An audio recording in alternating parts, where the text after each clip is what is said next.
Good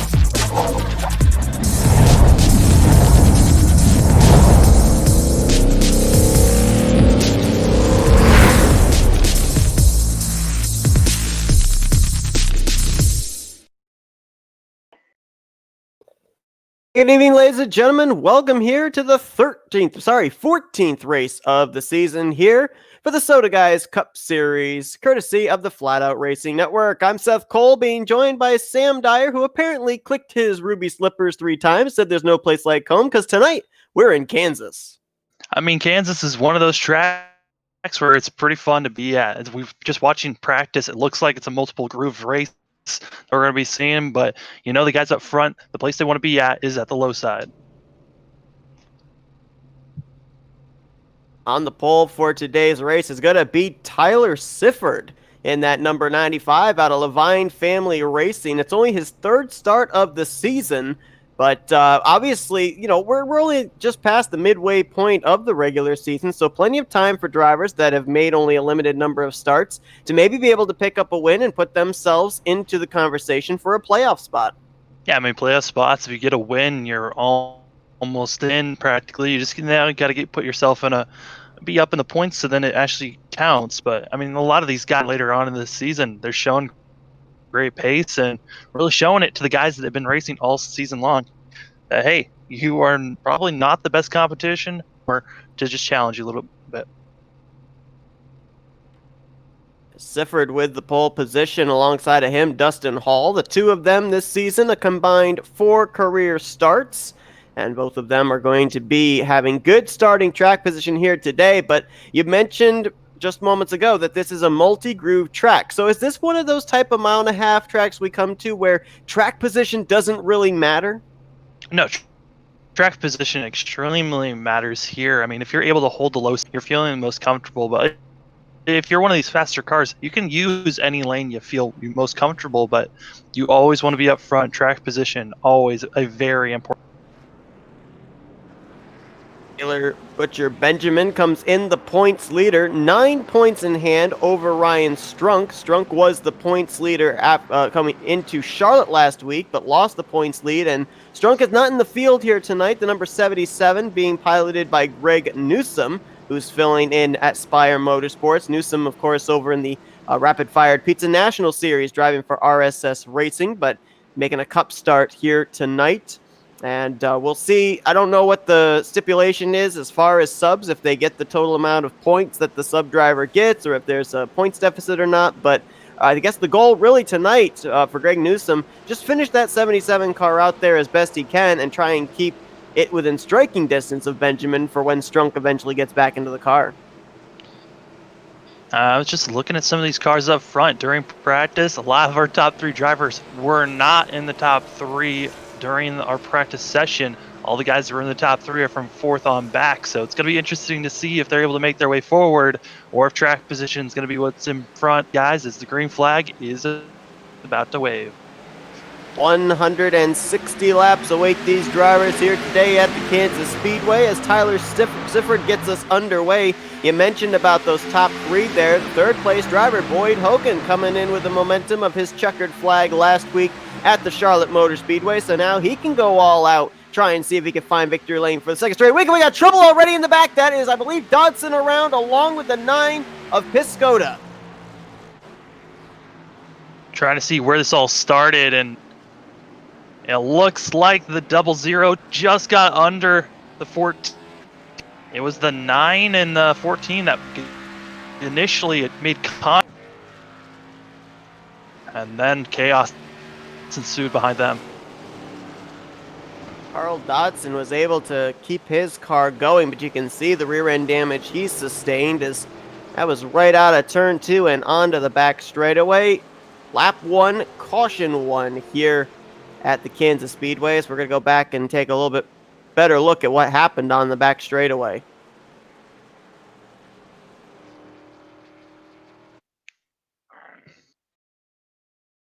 This was just off of our camera view. Around the 5th, 6th position. In the middle.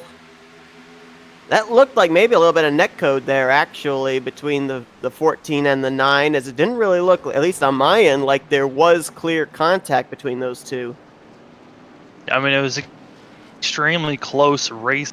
Net code is something to always watch out for, but just looking back at it, no, there was contact be made between the 14 and the 9.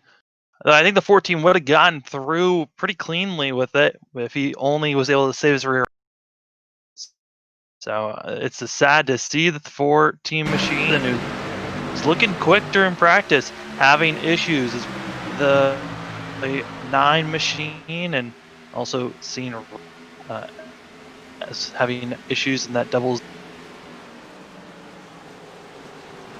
You see the contact Dodson made with the rear of his race car on the right side, pancaking it into the wall. Dodson did not have a good run last week at Charlotte, was trying to unlap himself at the time, and got into, at that moment, the race leader.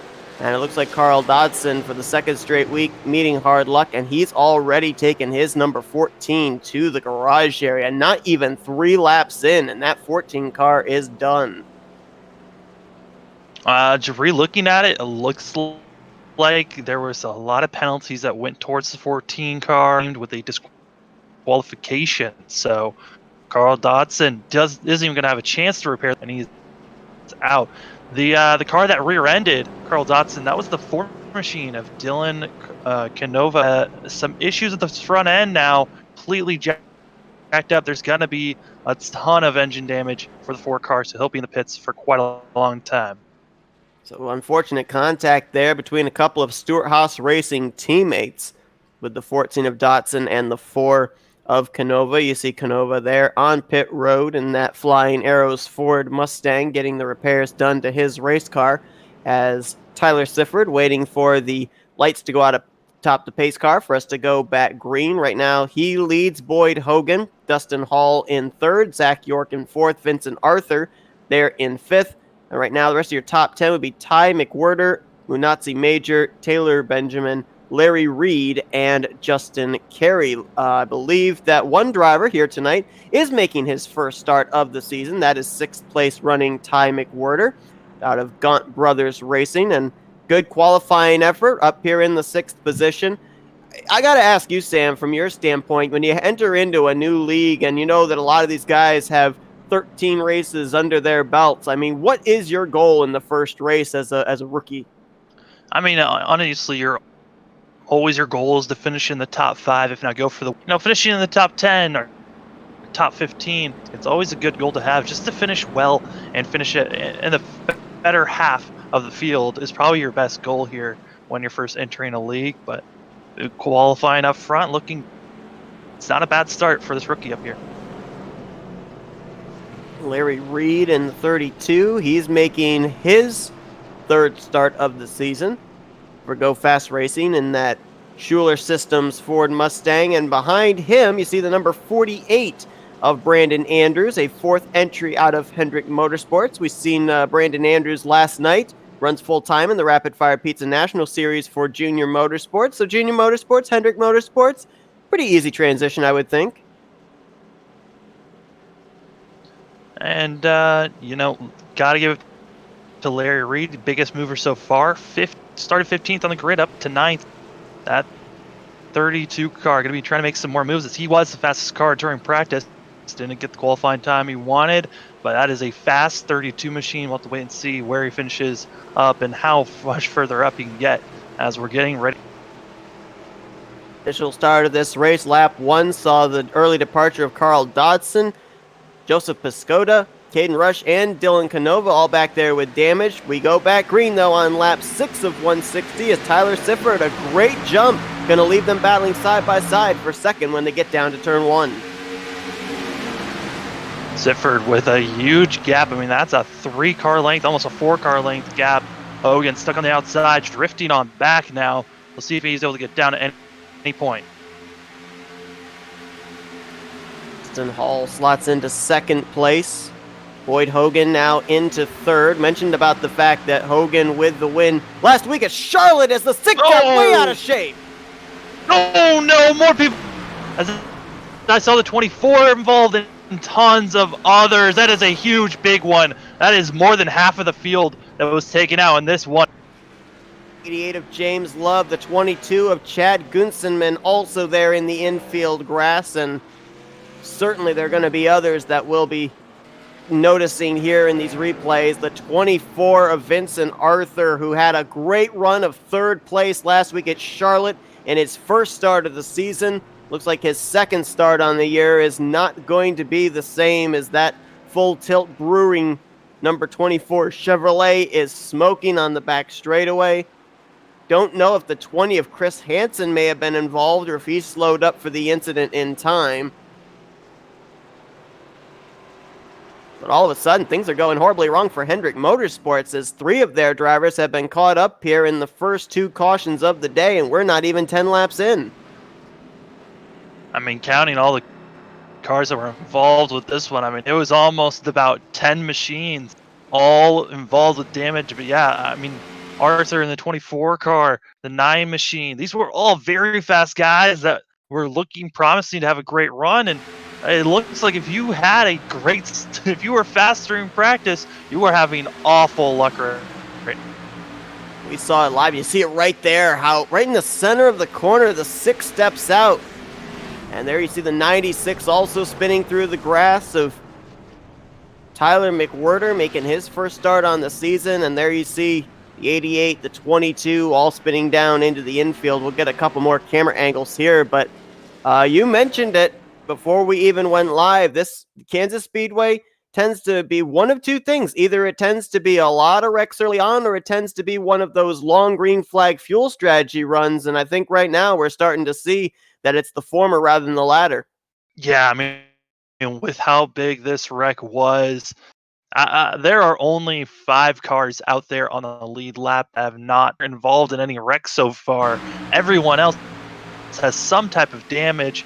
It is ridiculous to see all of these cars, all of these machines trying to get as fixed up as possible to get back out there and also just get a good run at this point. I mean, it is now a wild card to see where people are going to finish. A couple more drivers caught up in it that we didn't see before, courtesy of this replay. Manuzzi Major in the 37, Greg Newsom filling in the 77 machine.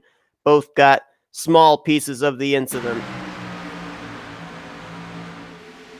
Look here at the 24 of Vincent Arthur as he had nowhere to go. 32 and the 48 also got involved. So all 4 of the Hendrick Motorsports cars have been involved in something here today now, as Andrews was unable to get through that front straightaway incident unscathed.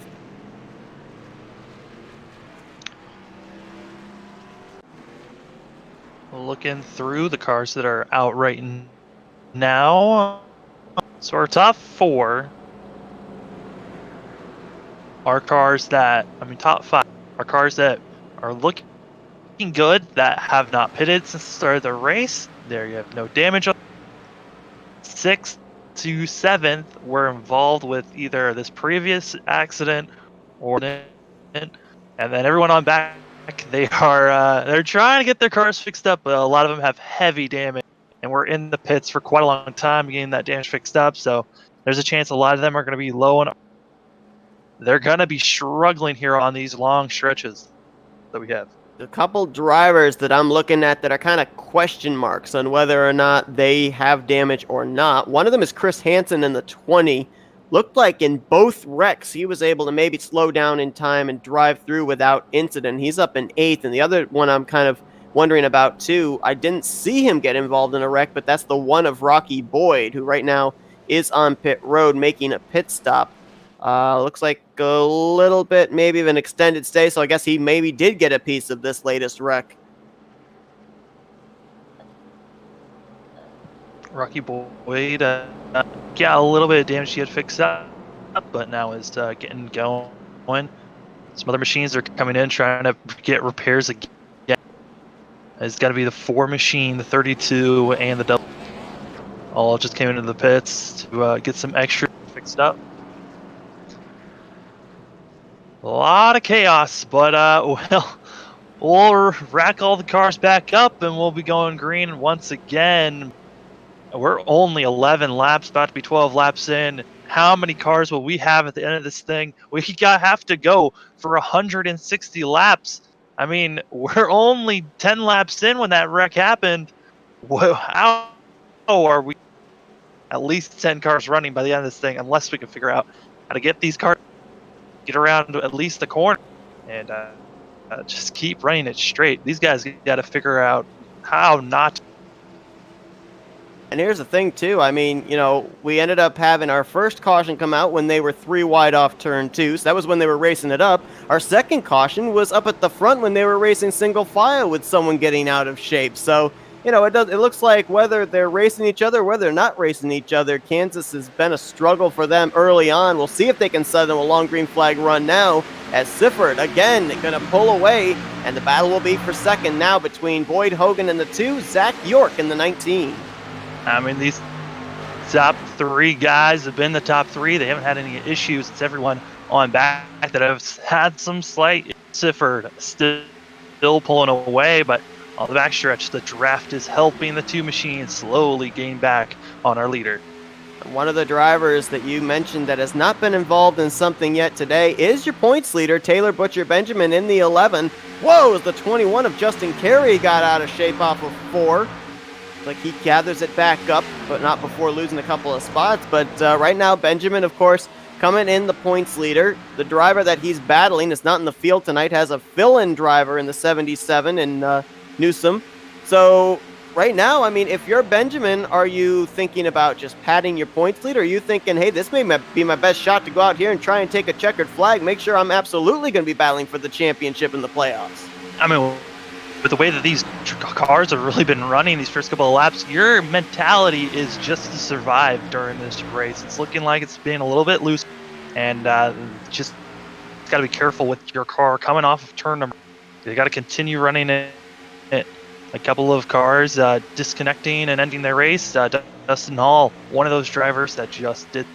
A lot of machines still in the pits trying to get repairs done, but right now, we have 17 cars still running when we started out with 20. Cole right now running in the 5th position out of Front Row Motorsports. This is only his 3rd start of the season. Right behind him, we saw in last night's race at Mid-Ohio in the Rapid Fired Pizza National Series, we saw Tom Drayling filling in at the number 18. He was then sponsored by iRacing Lounge Podcast. He's got them on board his Cup car here this evening at Kansas Speedway, and right now a good run for that entry out of Chip Ganassi Racing, currently in the 7th position. And right behind him, the 22 of Chad Goodsenman, who was involved in the second caution, was one of the drivers we saw spinning through the infield grass. You could see the battle scar there, the damage to the left rear quarter panel, but it doesn't look like it's really affecting him that much. Currently up there in the top 10 and 7th. Yeah, I mean, he's battling around people that also have slight damage or have been damaged in other accidents. All these guys trying to stay as strong as they can, but Sifford, our lead, to now a 1 second, a little bit more than a second gap on second place. Everyone else pretty close to one another, still keeping it racy, as it looks like Boyd Hogan trying to get back to second place after Zach York passed him a couple laps ago. Just not able to at the moment. That multi-groove racing you said that we'd see in this one, as Zach York took the outside line through 1 and 2. Boyd Hogan tried the inside to try to close in. Both cars going to cut down to the apron on the front straightaway, which is legal. It is inbounds, and it is the shorter way around the front straightaway. But right now, we're starting to see if this battle for second continues on. This is obviously going to continue to help Tyler Sifford be able to pull away, and we may have had a little bit of an issue over in turns 1 and 2 with the 34 of Ty Cole. He was in the 5th position just moments ago, and all of a sudden, Gunsenman, Tom Drayling, those two got around him, and now we see Caden Rush going around the outside. So I don't know if he got loose or if he just was waiting to let these guys by, but 34 is starting to drop back just a little bit. Yeah, no, he got a little bit loose entering turn number 1, and then you had the 22 and the 42 going 3 wide. Ty Cole trying to rebound, but his tires possibly could be fading off for him. I mean, you got drivers out here that have about 6 or more lap newer tires, but they do have there's an equalizer there, but it could be the fact that these tires are wearing down for that. One driver that we know was caught up in the second caution of the day is fourth in the standings, Manatzi Major, in that JTG Daughtery Chevrolet Camaro. Right now, he is still on track, still on the lead lap, trying to hold off Joseph Pisciota for that 13th position. As I'm looking right now, though, it looks like really he's the lowest on track of our top 7 in the point standings. So, even though he would love to have a better finish than 13th, if he can at least finish there here with the early issues he had, looks like quite a number of our top guns in the point standings are going to be leaving Kansas with good point scenarios. But then again, we had 2 cautions in the first 10 laps. We still got 140 laps to go. This thing ain't over. These guys aren't out of the woods yet. Yeah, I mean, it just seems like those first 2 cautions were people just pushing their car a little bit too far, and that's what caused some of these accidents that we're seeing. But a really close action battling here for second place is Zach York trying to hold off Boyd Hogan, but is getting closer and closer. Now it's within 2, right on the back bumper of that 19. It's 2 car, takes it too wide. And Hogan tries to slide it down to the inside. He'll try and clear off the corner, but York too strong on the outside line off of 4. Drag race to the line. I think maybe Hogan got it just by a splitter, but now that outside line trying to prevail again in 1 and 2 is York right up against the wall, running the Larson line, if you will, and he will swing back around for the second position. Saw a couple of drivers that have returned back to the racetrack. The 24 of Vincent Arthur is back on track, even though from the front view looks like he's driving a Whelen modified. He's currently 11 laps down in the 18th position, but more importantly, just a couple of laps ago, he passed Dustin Hall for that 18th position. So that's what I think the 24 is doing right now. In only his second start of the season, he wants to go out there, run as many laps as he can in case other drivers run into issues, because every position is a point. Yeah, I mean, you got to just keep on running. I mean, yes, you took a lot of damage earlier on that 24 car, trying to just persevere over the early and wait and see where he'll finish at the end. I mean, with all the leagues that we do broadcasts for, some of these guys that get into early wrecks, fix up their cars, just run. I mean, it doesn't look great at the start, but by the end, they've gained about 5 positions that they would not have gained if they stayed in the pits, and I'm not going to race. And we mentioned this just about every race, too, the fact that you can sometimes point to a race like this at the end of the regular season. You may miss out on making the playoffs by 1 or 2 points, and you could look back at a race like this and say, if I had only kept my car out there, I could have passed those 2 drivers, could have had those 2 points and been in the playoffs. So, especially now that we're pretty much on the home stretch now, heading towards the end of the regular season, towards those playoffs, these drivers have to realize every point is critical. As we're looking here at the 20 of Chris Hansen, he's one of those drivers that really has to realize the importance of points each week. So far, currently in the 8th position in that Joe Gibbs Racing Toyota, he is 15th of the 16 projected playoff drivers, 62 points ahead of the cut line, and as mentioned earlier, managed to get through the first 2 wrecks and is up here running well inside of the top 10. Yeah, I mean, Chris Hansen, I got to give credit to him. He is our biggest mover so far, up to 8th into the top 10. So this 20 machine, continue running well, gaining position all the way back in last, and now is in the top 10. You never know where this 20 is going to end up at the end of this thing. I mean, it looks like we're having a good green flag run here. Got to be thinking in the next about 20 to 30 laps. Battle for second continues on. Joe Gibbs Racing Logan York trying to hold off Penske Racing's Boyd Hogan. Now, these two come into this race in close proximity in the overall point standings, with Zach York 5th, Boyd Hogan in 7th, as Hogan going to try and make the pass here for that runner-up spot. However, because of the fact Boyd Hogan has that victory from last week at Charlotte, if you look at the playoff standings right now, Boyd Hogan would be sitting as the current leader of the playoff points. Zach York currently down in 9th, although right now he would be in the playoffs through points. York Or getting real close to that wall. I mean, he's been running that high line, feeling comfortable up there, and it's just every once in a while, if you get a little loose, you have the potential of just dumping your car into the wall, getting a ton of damage, and that is something that you really don't want to see for these cars. Looking at our top three, and also the 11 car, they all have not pitted yet, and the fuel window is creeping up on those guys, as the fuel window is anywhere from 45 to 55 laps. They're going to have to think about pitting in the next 15 and even 20 laps. Just got to be aware of your pit cycle is going to be a lot different from all the guys that had to pit earlier because of their accidents they were involved. This battle going on just inside the top 10. Ty Cole in 9th. Rocky Boy just moved into 10th. Dylan Canova in 11th. And Justin Carey in 12th. Remember, the 4 of Dylan Canova spent a long time on pit road getting front-end damage repaired after the first caution when he got into the back of his teammate Carl Dodson. He's done a pretty good job of recovering right now, trying to crack into the top 10. And this is important for him, too, because he is the first car out right now as far as the playoff stands are concerned. And we got a caution. The 20 car is slow. 20 car is slow. The 22 spun out. I don't know if he was the cause of the car. But yeah, I think he was. Machine spun. Ed Gunisman in the Dirty Air number 22 out of Penske Racing, looping it around off of turn 2. Don't know if the 20 slowed up to avoid the spinning 22 or if the two of them maybe made contact. We'll go back and look. The 22 car, his car, something broke because it just snapped right into the outside wall. It was a hard hit for that 22.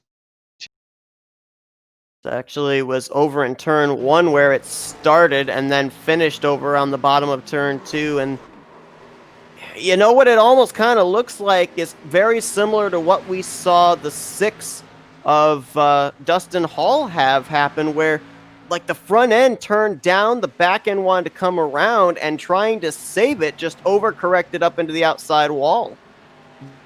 Yeah, I mean, the overcorrection was a lot as it felt spin on him. Tried to save it, wasn't able to, and that thing just snapped right into the outside wall. But for the 20 car, I believe he got into the outside wall just running. He wasn't really trying to avoid anyone. Could possibly have a chance of damage on the 20 machine. Looking at cars, though, pit stops are going down with our leader.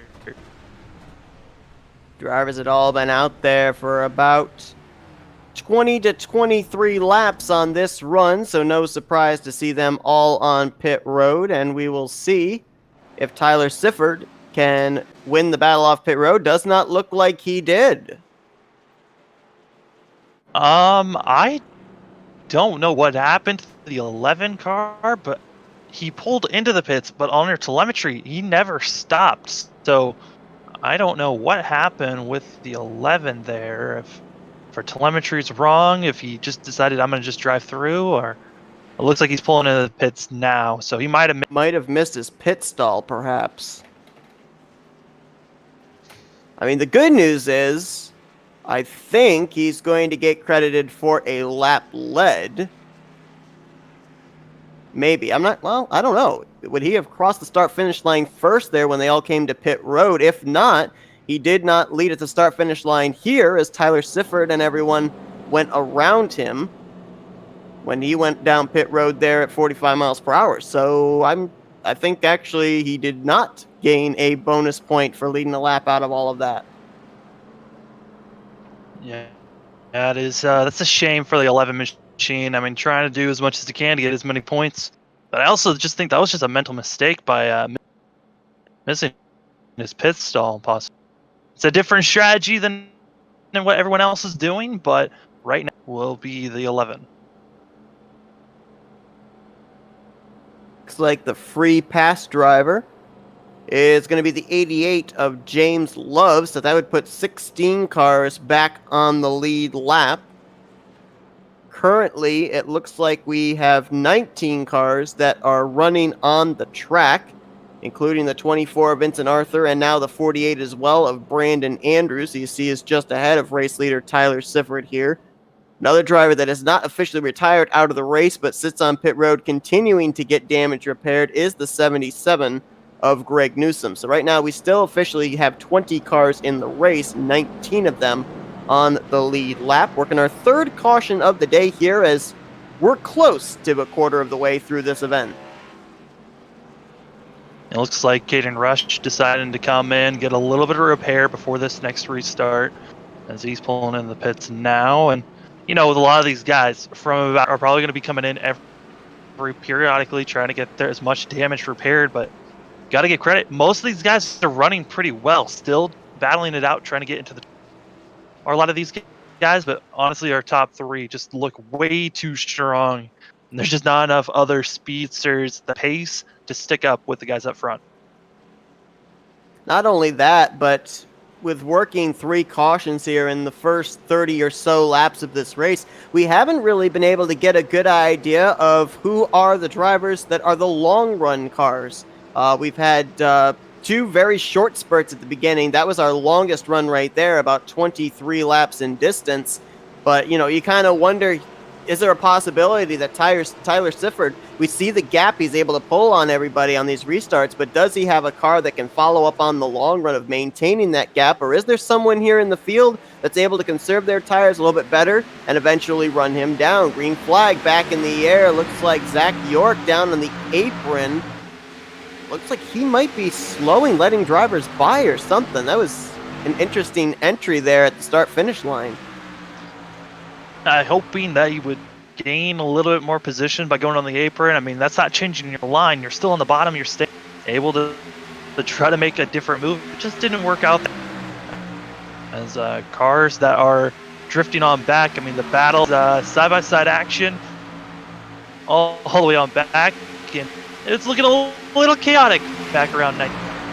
A little chaotic. They're 3 wide again. They were 3 wide off turn 2 with Caden Rush making a move. Now that's Rocky Boyd, the 96 of Ty McWhitter, and the 20 of Chris Hansen that were 3 wide down the front straightaway. And almost up into the wall went Caden Rush off turn 2. Here comes Boyd 3 wide, putting the 9 in the middle. Oh, Boyd, you got to hold it on the bottom. He's not getting a lot of space there. That 9 machine, hold as he could. And luckily, they all stayed clean. That's some risky racing, but these guys, they're slicing and dicing. They're staying 3 wide consistently back here. It's just dangerous, as you never know. When someone's going to make one slip up, it could ruin all. Comes Ty McWhirter to the inside in the 96, his first start of the season. Right now in the 11th spot as he'll work his way around the 9 of Joseph Piscota. There's the 37 of Manatsi Major, also working his way up towards the top 10. Looks like the 9 car, that damage starting to kick in, especially on the straightaways, as he's dropped from 9th now back to the 13th position since we went back green. And also we're seeing Caden Rush just being a little bit faster than his teammate before, making as much moves as he can up. Caden Rush, I think most of the damage that he sustained when he had his spin on the back straightaway for our first caution is really to the left rear quarter panel, and it looks like they've done a pretty good job of repairing that area of the car. So I think he may potentially still be up to speed. Of course, Caden made his first start of the season last week at Charlotte, finished in the top 5, and looking really good right now despite the early issues he had here today at Kansas. But back up at the front, that battle for second place is now turned into a 3-way battle for the lead. We saw Tyler Sifford gap the field on the last 2 restarts. The second place and third place cars of Hogan and York have not let him get away this time. No, I mean, it all was based on that restart. Boyd was able to stay with Sifford at that restart, so it didn't give the 95 all that space that he once had to work with. The draft still holding. They're continuing to keep up with their leader, and Zach trying to get back up front.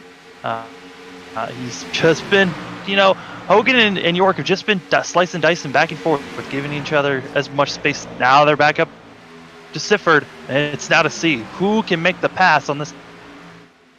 I want to drop back there to the 5th place car of Taylor Butcher Benjamin, the points leader. Obviously, the mistake he made on pit road, which we're assuming was him missing his pit stall, him having to come back down pit road the following lap, He restarted back in the 5th position when the caution came out. He was running 4th, so he only lost 1 spot, plus the fact he's going to have 1 more lap on tires and fuel than the top 4 ahead of him. If we manage to go into a long green flag run, that 1 lap could actually be a huge advantage for the 11 machine. Oh, it really is a huge advantage to have. I mean, it gives you 1 extra lap to work with, but that extra lap only works out if you're able to save your tires until the cars in front of you start to have issues. Saving your tires and not pushing your car, as we're starting to see your top 3 do. Now it's turning into a 4-car battle up for the lead, as our top 4 are getting very close to one another. Drayling entering into this mix now as he runs it way up there on the outside line going into turn 1. Saw Zach York driving it deep through 3 and 4 to try and close the gap up on Tyler Sifford. Now remember, Sifford out of Levine Family Racing, Zach York out of Joe Gibbs Racing. There is a little bit of a technical alliance right there, so I guess we could say unofficial and in air quotes as far as these guys battling each other as far as teammates are concerned, but right now, both of those drivers trying to get their first victory of the season.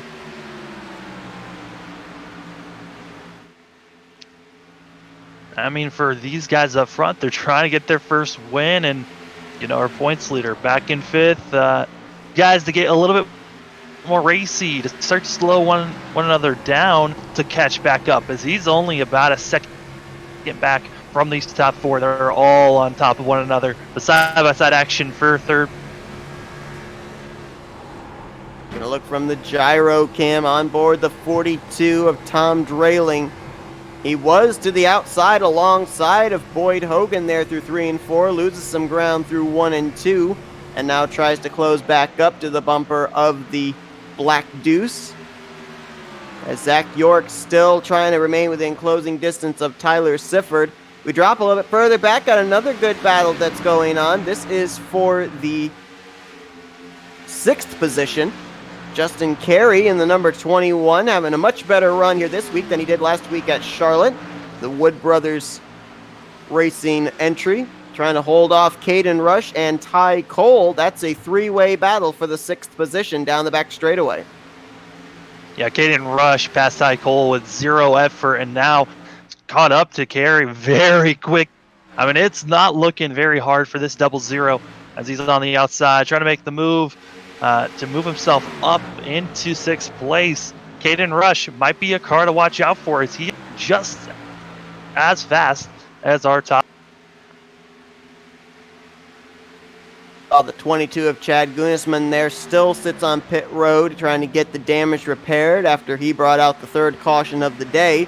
I just saw that he lost 2 positions on that last lap as Vincent Arthur and Brandon Andrews, who are both on the same lap, both moved around the 22 for 17th and 18th respectively. So a couple more points gained by the Hendrick Motorsports cars. There you see Andrews in the 48 moving to the outside line, letting the leader Tyler Sifford on by. That's going to bring the battle for 2nd a little bit closer, as looked like Boyd Hogan was trying to use the draft off the 48 to get to the back bumper of Zach York. Yeah, I mean, Zach York was able to use that pickoff from using the lap car, and it worked out great for the 19 machine as he was able to get by the. Continuing, though, to after that pass, can Zach York be the one to catch up to Sifford and make the. We already talked about the conditions of fuel here today as wow. Look at there. Boyd Hogan caught the 19 with a big run out of 2, and nothing that Zach York could do as Hogan's going to move around for the 2nd spot. Now he sets his sight on Sifford, but let's talk about tires. I mean, pretty sunny out here, pretty slick conditions, as we've obviously seen with drivers like Dustin Hall and Chad Gunisman having issues of their car wanting to go around on them. Had some early cautions due to the slick conditions. I mean, is there a possibility that we could see, as we got a lead change right there? Boy, I got to stop talking. Boyd Hogan's just making passes while I should be focusing on that. But is there an advantage, do you think, at a track like Kansas of coming to pit road early, having the fresh tires? Is there that much of a difference in lap times? Yeah. I mean, our leaders right now have ran 18 laps on these tires. They're already a second or so slower. So they're just trying to do as much as they can.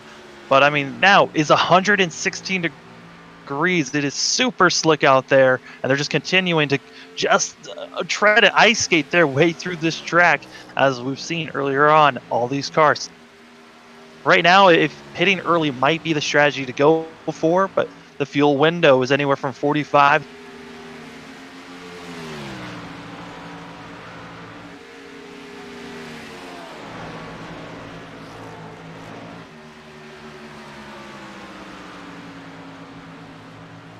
Boyd Hogan in that 2 car, a 4-time winner this season, including last week at the Charlotte Speedway, looking for his 5th on the year. And really, if you look as well at his statistics coming into this race, I mean, Boyd Hogan has led he's actually now led over 900 laps in only 8 starts. Drivers ahead of him in the point standings have made a minimum of 11 starts, and he has more laps led than the top 6 in the points ahead of him combined.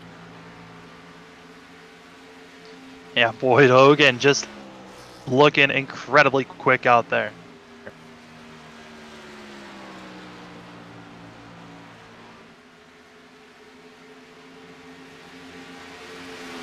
Enjoying about a half-second lead back to Tyler Sifford.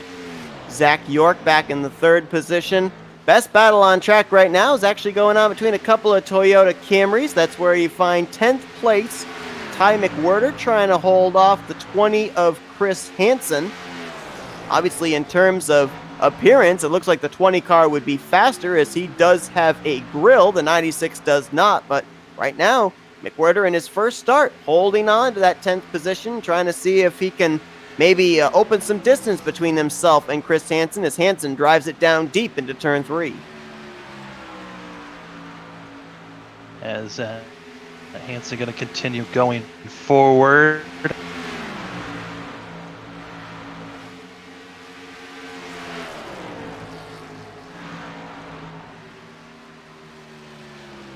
We are now nearing a third of the way through this race.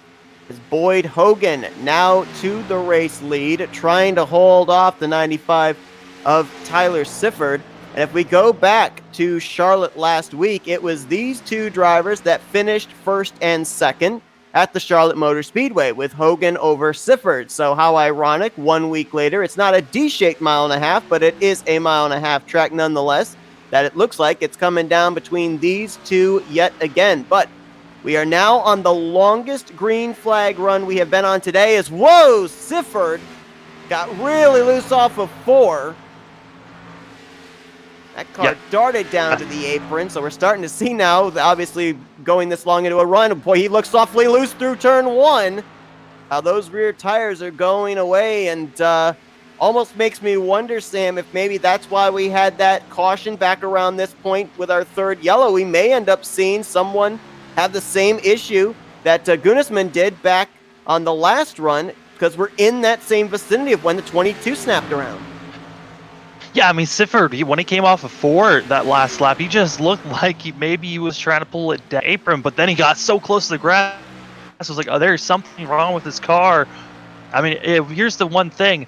Yes, you are wearing down your tires a lot more because of how hot the track is, but also every single time you slide your tires warmer and warmer on those front right of your tire, it's going to be so difficult, and you cannot cool those tires off. It's just going to get worse and worse every time you slide until you come to the pits and get new tires.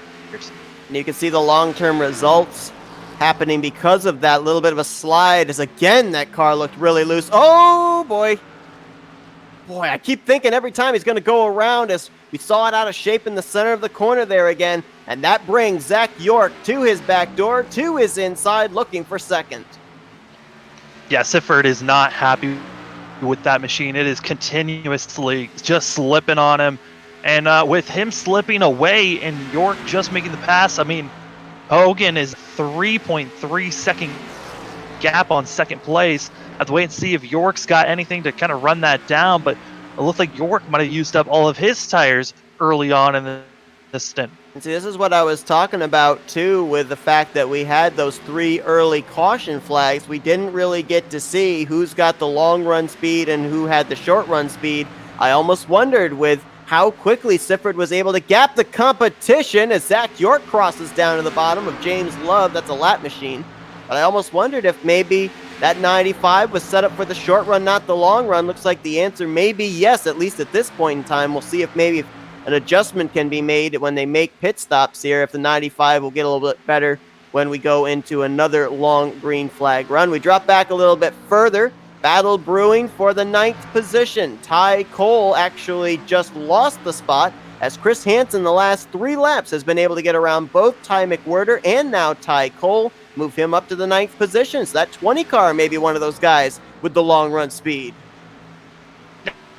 Yeah, I mean, looking at the lap times, it's really good what we're seeing from this 20 machine. He's actually running a little bit faster than 8th and 7th in front of him. So if he can continue running the pace that he's been running, we could see that 20 machine possibly get up to first, or get up to 9th, get up to 8th, or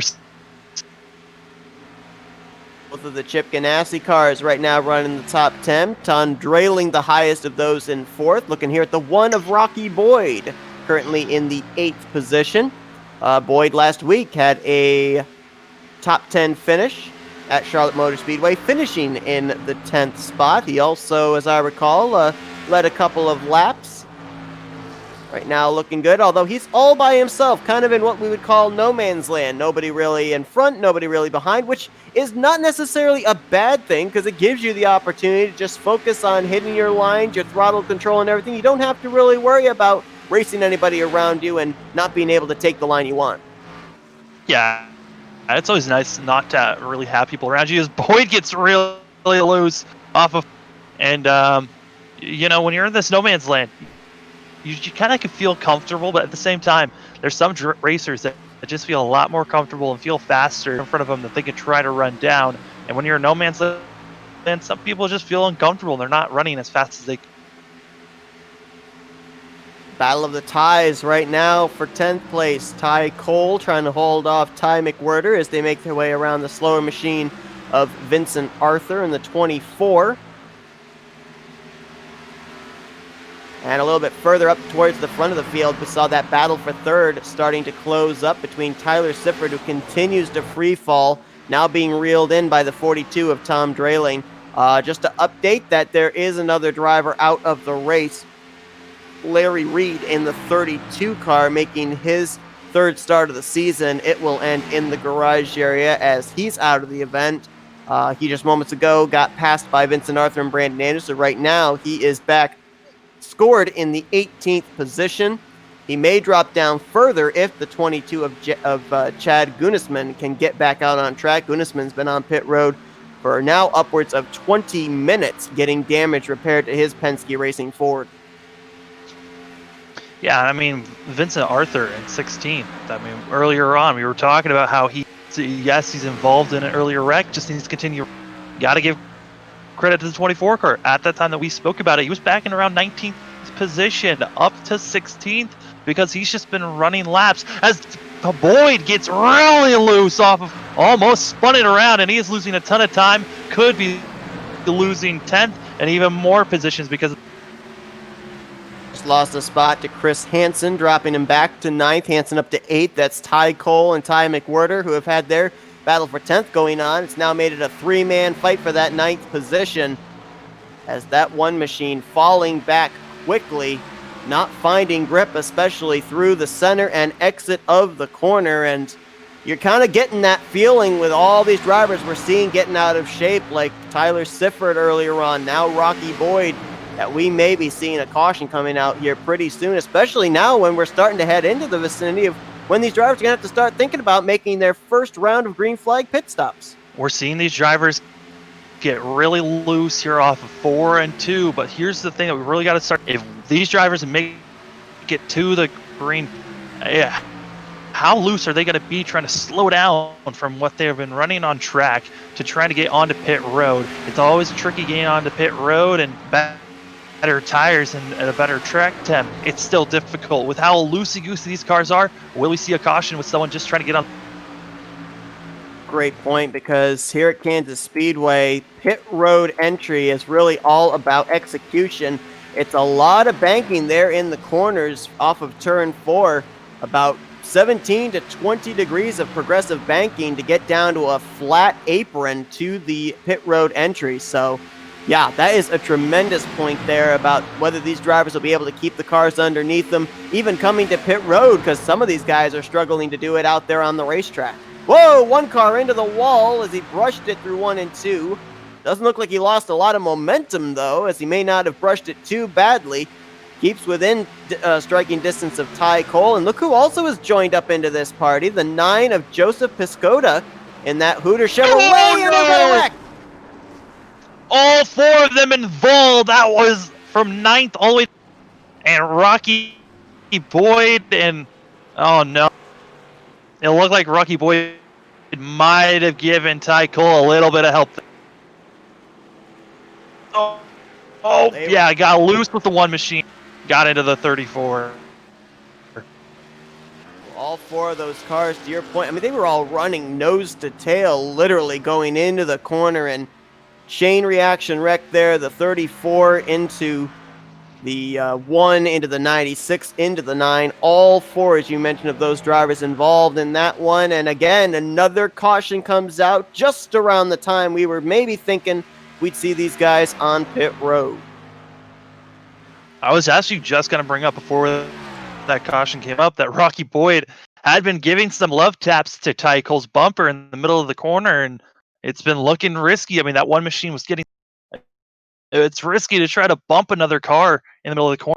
Around they went. I mean, just the tire is what killed these cars late in this run. Take a look here at how all this culminated. You see all 4 of them in the same vicinity. There's where the 1 got into the wall through 1 and 2, and we'll just see just how much he closes up on the back bumper of that freight Ford Mustang of Ty Cole going into this corner. And with the speeds these drivers are carrying, there's just not enough time to be able to slow down. You could see the 9 was on the brakes, the 96 was on the brakes, and especially with the fact that they had been out there running upwards of 40 laps on these tires, those tires are not going to stop. They're going to slide before you start decreasing your speed. Looking at the way these cars are coming out, Caden Rush able to make some big moves under the pits up. So Caden Rush in that 00 mission. He was showing, yes, he was involved in some of the earlier cautions, but that 00 still has some speed that can these cars up front. And that could be another car that could be battling up with. Yeah, I was going to actually bring up before we had that caution the fact that Caden Rush was one of the guys out there that really was showing good long-run consistent speed. He, along with the 42 of Tom Drayling and our current race leader Boyd Hogan, they were 3 of the fastest cars out there on the racetrack just before that caution came out. So we'll see if we can go into another long green flag run, if maybe Caden Rush, who did get a little bit of contact from the first caution of the day, if he can bounce back and maybe put that 00 in victory lane, making only his 2nd start of the season. But Boyd Hogan going to lead the way here under caution. We're going to be going back green somewhere in the vicinity of halfway. We're going to step aside real quick for a commercial break. You won't miss a thing as we'll be side by side and be back for the restart here at the Kansas Speedway.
Doubled up, getting ready to go back green here for the Soda Guys Cup Series race at Kansas Speedway. Boyd Hogan, the race leader. Second place is going to be Tyler Sifford, who started on the pole. Zach York in third, Caden Rush fourth, and Taylor Butcher Benjamin, your points leader, will line up in fifth. Rest of the top 10, Tom Drayling sixth, Justin Carey seventh, Munotzi Major in eighth, Chris Hansen ninth, Joseph Piscota in 10th. Now the last car on the lead lap is 11th place running Ty McWhirter. Cars that are still running one lap down are Dylan Canova and Ty Cole, 12th and 13th. 14th place, 2 laps down, is James Love. 15th is Rocky Boyd, who just got involved in the last caution. He's 3 laps down. And still running on track, 17 laps down, are Vincent Arthur and Brandon Andrews. They are 16th and 17th. Those cars are still running. A couple more as well. We'll get to them in just a moment as the pace car peels off. We're back green on lap 77. Boyd Hogan getting a great start, but how strong will this 2-car be up in clean air on this early run? On all the other restarts we've had, it's been Sifford who's been up front. He's got one of the fastest cars out here on the short run. It's the long run when the 2-car really kicks it into gear. Sifford right on the back bumper, looking to maybe make a move. Caution! 37 of Munotzi Major into the inside wall on the back straightaway. Looks like only a single car incident, but caution's going to fly for the 5th time here today at Kansas. I believe the driver in the same vicinity might have been the 96 of Ty McWhirter. I don't know if there was contact between those two, or maybe the 37 just got loose. With fresh, slick tires, I wouldn't be surprised. It was actually the 37 getting into the 20 of Chris. They just tapped one another. I think the 37 thought maybe he was clear, and when he came up the track, tapped the 20 car, and it just launched his car into the inside. There you see it. And, oh boy, he almost did a heck of a job of sliding it there on the back straightaway and not hitting the wall, but it looks like that right rear caught where that little bit of an area of the wall juts out, and then it just directed the car into the inside wall. Pretty hard contact for that left front on the 37 Chevrolet. Munotzi Major, who comes into this race 4th in the overall standings, only 1 top 5 on the season, 3 top 10s, was running up in the top 10 at the time, brings out this 5th caution of the day. These drivers were only out there really for 2 green flag laps, 5 total laps if you count the pacing laps since they're coming to pit road. I kind of get the feeling probably we won't see a lot of our front runners on pit road, but maybe some of those guys further back might be on pit lane.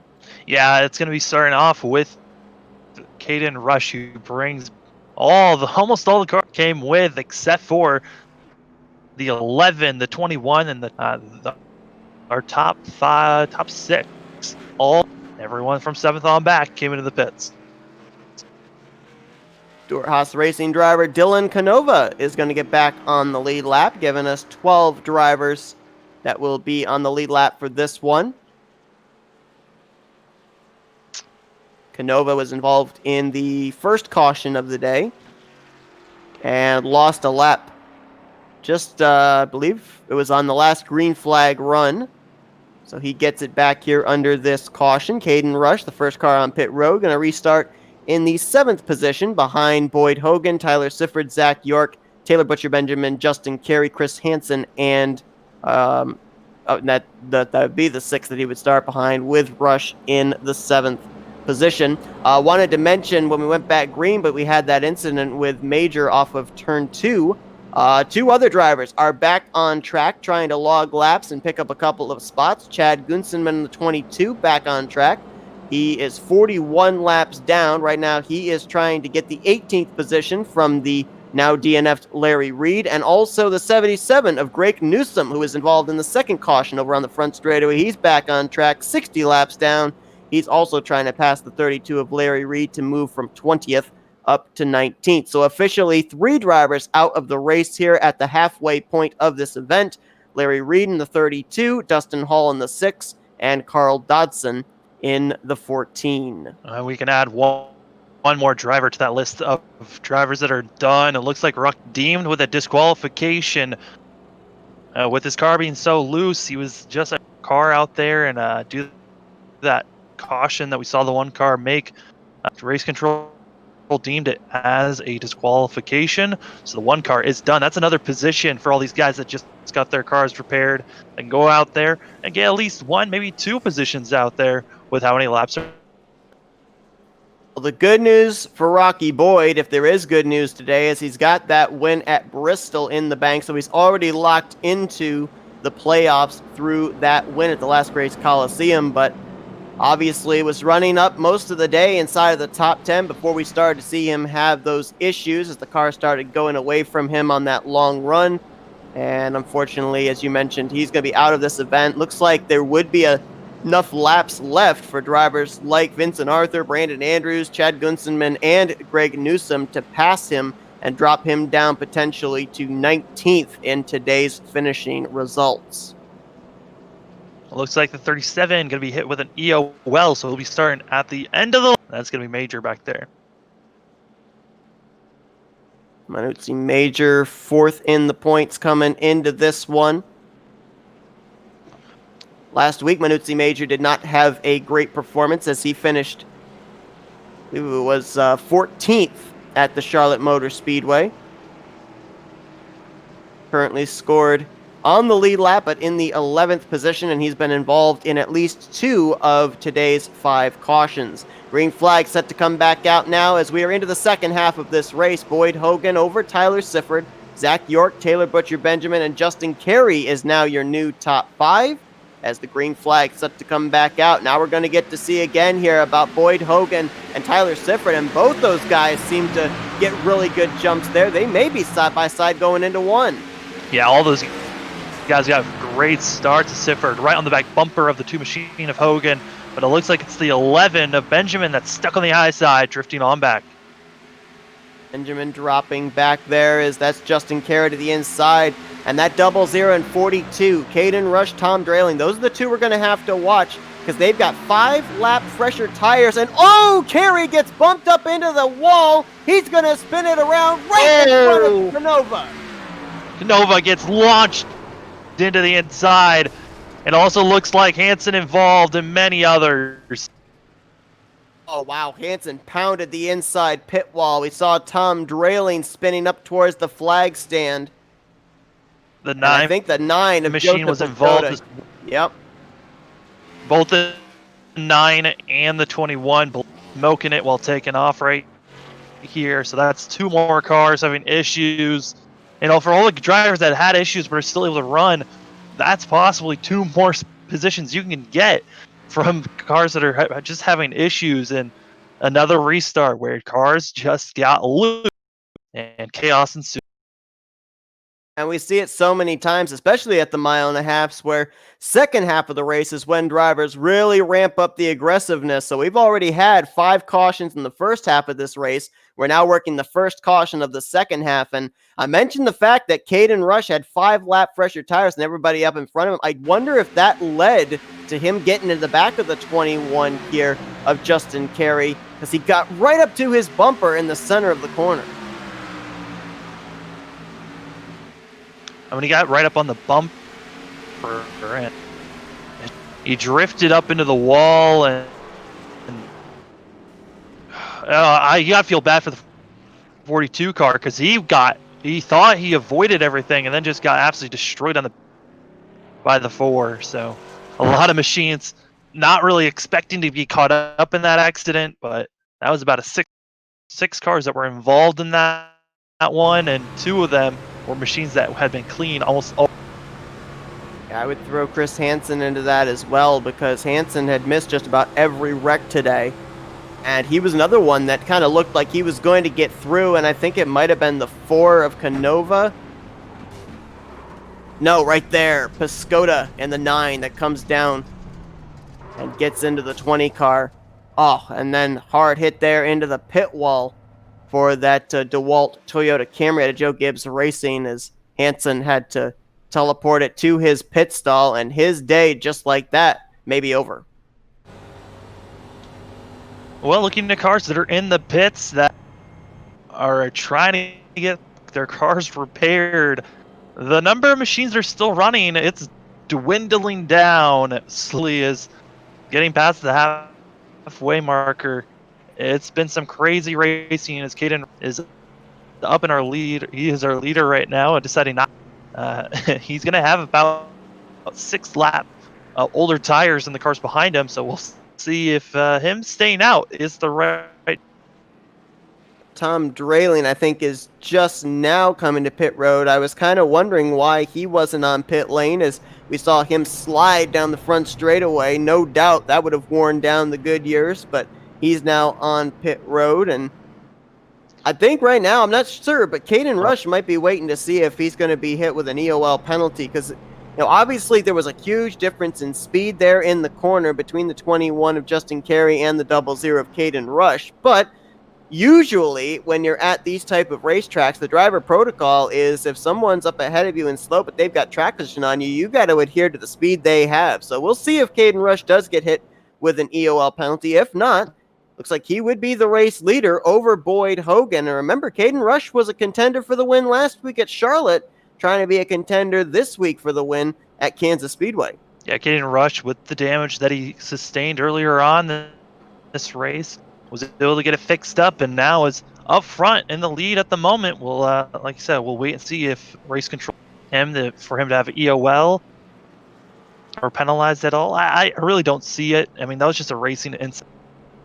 Not expecting the car in front of you to be running just as slow as you. Not enough real time to slow down. So Rush still in the lead. Like I said, it's dwindling down, but it's weird seeing that 95 all the way back in 5th. We've been so used to seeing him in the top. He's going to now have to figure out how to make his way through as he did not have a great pit. That's the furthest back Tyler Sifford has been all day long. We do have another driver out of the race that got caught up in that last incident. That is Dylan Canova in the 4. Got involved in the lap 1 incident, fell a lap down after the long green flag run just before the halfway point, got the lucky dog, and now finds himself out of the event. So that's maybe more positions for drivers like Brandon Andrews, Chris Hansen, Justin Carey, Vincent Arthur, and others to maybe pick up. Also, talk about a very lucky caution. The driver who brought out the last yellow and got hit with an EOL because of it, Manuzzi Major, is going to be restarting now up in the 6th position. So he remained on the lead lap. He avoided that wreck and now has a shot to maybe race up into the top 5 when we eventually go back green. Yeah, Major was also able to come in and get some new tires. I mean, the only car that stayed out is going to be that 00. So we'll have to wait and see if those 6th lap older can hold up to everyone else. Well, Starcom Racing obviously is an underdog team and maybe an underdog driver trying to pull off some strategy here to win at Kansas. As Caden Rush back up through the gears, he caught Boyd Hogan napping. A great jump there for the 00. Looking like what Sifford was doing earlier on in the race with almost a 3-car gap. But how long will that stand as it looks like the 2 machine much quicker through the center? I mean, this 2-car of Hogan has been having a very clean race. His car is one of the cleanest ones. I'm not surprised with him having the fresher tires just blowing by Caden Rush. And he's also been one of the few drivers that's been able to make passes using the top lane. We saw him get around Zach York for 2nd and Tyler Sifford for the race lead earlier on, using that upper groove, which gives you that great run off the corner and tremendous straightaway speed. But they are all nose to tail. Top 3, now 4, now 5 down the back straightaway as York and Sifford going to go side by side for 2nd. Our top 5 are all within 5/10 of one another. Put a blanket over them because they are all right there, and you're seeing some side by side. These guys trying to make as many moves as possible earlier on until those tires wear out, because we have seen that 2-car has got the best long machine out there. You got to get by him early if you want to start leading, but everyone's kind of just jam-packed and stuck where they're at. Not sure where it came from, but there is a little bit of front-end damage on the front of Zach York's number 19. Like he got into the back of somebody. I don't know where that came from, but that may affect him here at a track that's very aerodynamically dependent, especially in terms of handling. For the moment, though, he's in that 3rd position. And I want to give a call out too because we haven't talked about him a whole lot here, but I think it's really important the fact that we have Taylor Butcher Benjamin up here in the 5th position. He's kept his car clean all race long. He's not been involved in any incidents. He comes in the overall points leader, and I mean, even if he doesn't win a race this season, he wants to be able to get those possible bonus points for being the regular season champion when the playoff points are reformatted. Yeah, I mean, he's just got to continue doing what he's doing. Let these guys get real racy. Let them use up their, and then he can start making moves as Benjamin on the inside. I mean, Rush, he's doing a great job with those tires, but at some point they're gonna drop off drastically compared to everyone else, as he's running about 3/10 than our leader. We saw drivers have their cars kind of going away on them around lap 25 going into a run.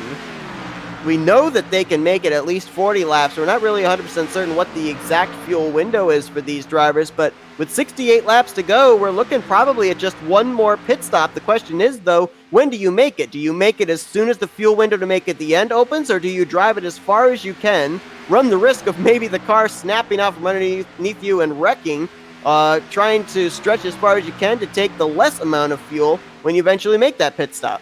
So the fuel window is anywhere from 45 to 55 laps. These guys, I would imagine they're going to try to push their car until they have 45 to 46, maybe even less than that laps left. But like you said, there's a risk at keeping your tires out there. We've seen how loose these cars get. I think Hogan's feeling pretty good about wherever he goes. Whoever pits first is going to cause that chain reaction of everyone else having to come in, because you're just going to be losing so much time after one.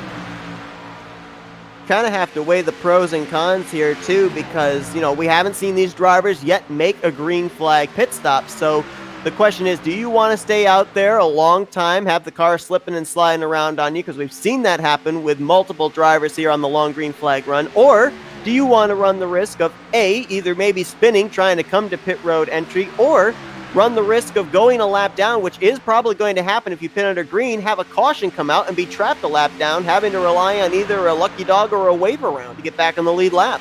Yeah, it's really risky. I mean, the car that's going to be staying out the lot comfortable with all the pit stops going on, but sometimes you got to be that car that short pits, tries to gain as much time as they can, because even you are running about 7/10 faster than what you were running for your best laps, and you're only going to get faster as it looks like it has cooled off a bit from when we started. And we started this race with 116 track temp. It's down to 111, so it's still very slick out there, but the track temp is. We say it so often, especially in a race like this, a kind of a race of attrition with multiple yellow flags and multiple big wrecks. If your car's able to run, continue to run it out. Looking here at the 88 of James Love. He's currently 2 laps down, but he is in the 10th position, en route for a top 10 run. Right now, the highest running of the Hendrick Motorsports Chevrolets. Looking good for the moment, at least, to have a good points day, even though he may not run the same number of laps as the eventual race winner. This is why you have to keep your car out there on track, because you never know what kind of a finish you're going to come away with. And you also got to look at the other Hendrick drivers of the 24 and the 48. They're still on track. They're still running laps. But there are a lot of machines out there in front of them that are not running laps and in a ton of positions. As right now, the 24, 48 are running 15th. By the time that they pass all the cars that are in pit road or are not going to be finishing out, they could be finishing around 11th, 12th, and 13th. Could be around our finishing order for. Now Justin Carey in the 21, Chris Hansen in the 20, still sitting on pit road getting damage repaired, and Dylan Canova out of the race, still scored in 12th, but to your point, within about the next 2 laps, both Arthur and Andrews would pass him for position. And right now, Andrews has bigger things to worry about, because this battle for the lead, it's starting to loom large in his rearview mirror as the 2 of Hogan and the 95 of Sifford, they're closing in on that 48 car. Yeah, and he also got Benjamin, who's moved up from 5th up to 3rd, and he's running just as fast as our leaders. Like I said, he was probably just laying back and letting his tires let them come to him No, don't waste your tires. Just let the. And now he's trying to run down our leaders as he is running. I mean, our leaders are running very quick. Our top fastest car is out here, probably with the least amount of damage. And Benjamin, I think he'd be pretty proud with a third place finish with a win for everyone. Absolutely. One of the cleanest cars out there on the track. Really, our top three have been the only ones that have not been involved in something here today. As we see the battle here between the 19 and the 00 for fourth place. And it looks like that front end damage that Zach York sustained, no matter where it was, looks like it is really affecting him now as he lost the third spot to Benjamin, fourth place to Caden Rush. Got a driver on pit road. Oh, something has happened to the 9 of Piscata. I don't know if there was a wreck with him that didn't bring out a caution, but that car is got the entire front end off of it now. Yeah, no, the 9 was a part of that last about 2 car. That's where he got a ton of damage. So he's trying to he's just trying to prepare that car, maybe get back out there, but it's not looking good. Battle is on for the lead. Tyler Siffer trying to get the inside line going. Outside gets the run off the corner for Boyd Hogan, rather, and Siffer's going to complete the pass. My eyes may have deceived me, but it almost looked like Sifford gave the spot up. It really didn't look like he attacked the corner as aggressively as he has been. Yeah, I mean, he could be starting to feel the tires drift, but Hogan on the outside, really not. This is kind of what he was doing before, where he showed some pace earlier on. The middle part of the cycle, he was trying to just save his tires and then make his charge and really gap everyone, was later on in the run. So the 2 machine and the 95 getting really dicey right next to one another. So it gotta be hard to tell there who won the battle to the stripe. Might have been the 95 of Sifford on the bottom.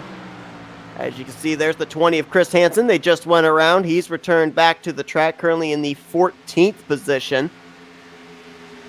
And we do have another driver out of the race. Tom Drayling in the 42 has disconnected.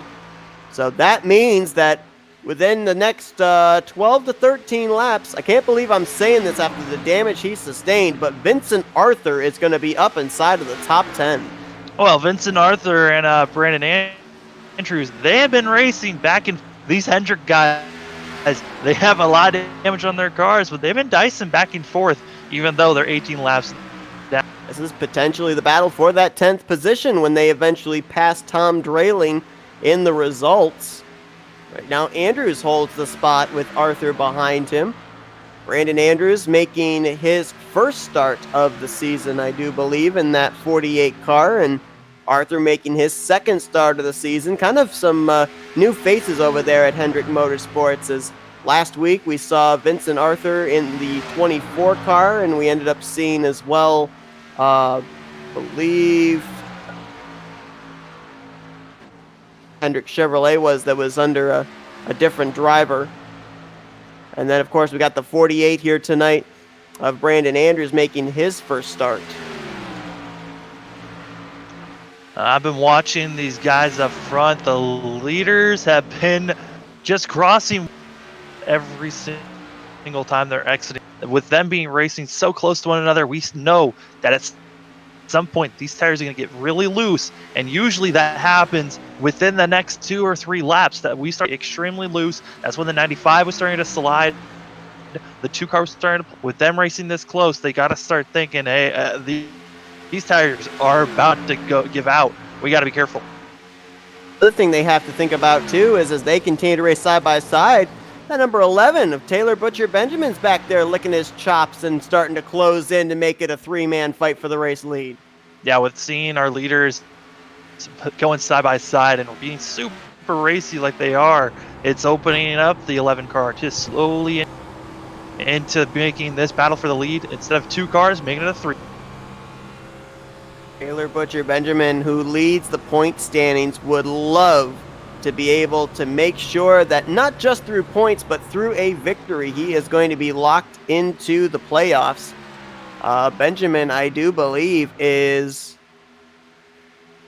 one of the Joe Gibbs Racing cars that has not, I don't think any of the Joe Gibbs Racing cars have gone to victory lane here yet this season. And as I look to confirm that, yeah, none of them have been to victory lane yet this year. So this could be the first time. Nope, actually, let me correct that statement. His teammate Joe Caudle has actually been to victory lane twice. So this would be the third victory for Joe Gibbs Racing, but first for Benjamin if he's able to close the deal. But his teammates now on his back bumper. Zach York has charged his way back up towards the front. Yeah, Zach York, maybe he was saving his tires when he let Rush by him at the start of this run, and now we're seeing York slowly make a push forward, and now, the gap to the lead with these four drivers, it is less than 7/10. They are pretty close to one another, and then almost a second back from these guys is when you start to see Caden Rush. Mentioned that there was another driver from Hendrick Motorsports that last week at Charlotte made his first start of the season. That was actually Joseph Piscotti in the number 9 last week.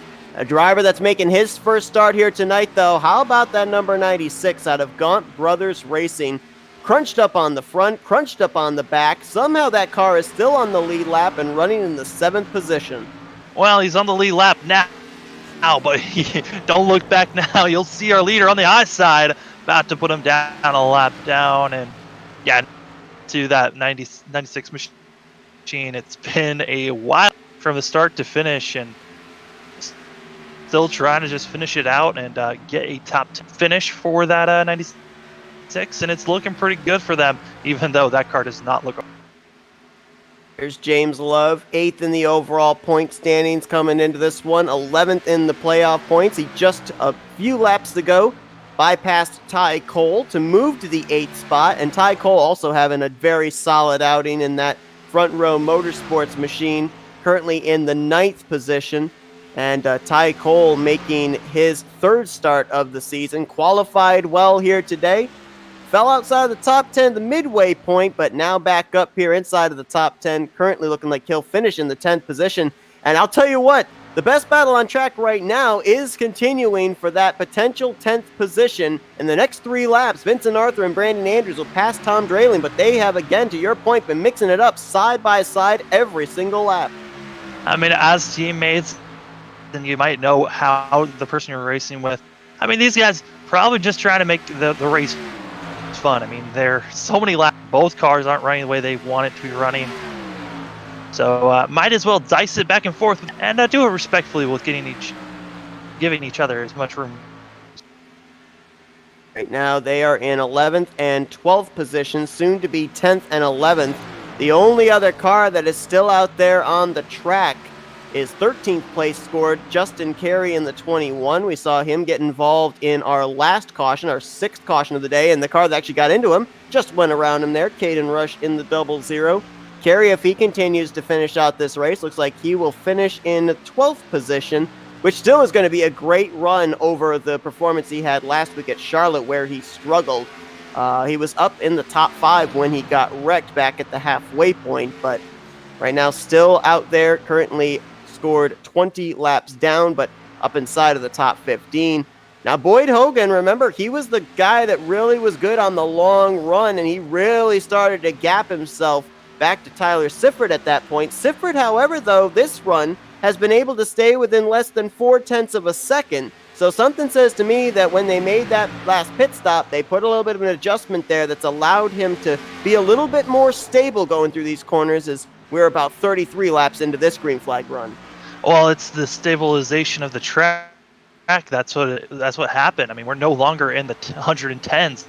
Yeah, the track temperature right now is 109, so the tire wear isn't as, but we were starting to see the 2-car pull away. Sifford really is this green flag stint. He's been able to save his tires just a little bit better than he was that first time around, where he was just trying to gap everyone and wasted all of his tires soon in that run. This time around, though, he's less than 5/10, and this is way better than where he was during our last. Side by side for 4th, Caden Rush. Gonna move around the outside of Benjamin. Move Benjamin back to 5th, and Sam, the fuel window's open. 42 laps to go. If these drivers elected to come to pit road at this time, they could make it the rest of the way. So now we start to see who's going to strategize, and the answer is Zach York. The 19 is on pit road. Zach York coming in. We're going to have to wait and see. With him coming in and him being in the top 5, he's going to be the one forcing everyone else. They have to come in. They're going to be losing too much time if they do not come in within the next lap or two. So we're expecting our next top 4 to be coming in very. I mean, it's the window to come in, but I'm expecting some of these guys still to continue pushing it until they got 41 laps or 40. As a Caden Rush, he's running on 42 lap old tires, and he should be one of the first guys in the top 4 to come in, as his car is just looking extremely loose for him for where he is racing. Car slow in turn 3. That's the 21 of Justin Carey. Hard to tell if that might be a mechanical failure on the 21 as he continues to lose speed, trying to coast it back to pit road. Yeah, looking back at what happened here as he comes back in, tried to run some laps and just did not feel comfortable in that machine. I think his day is done.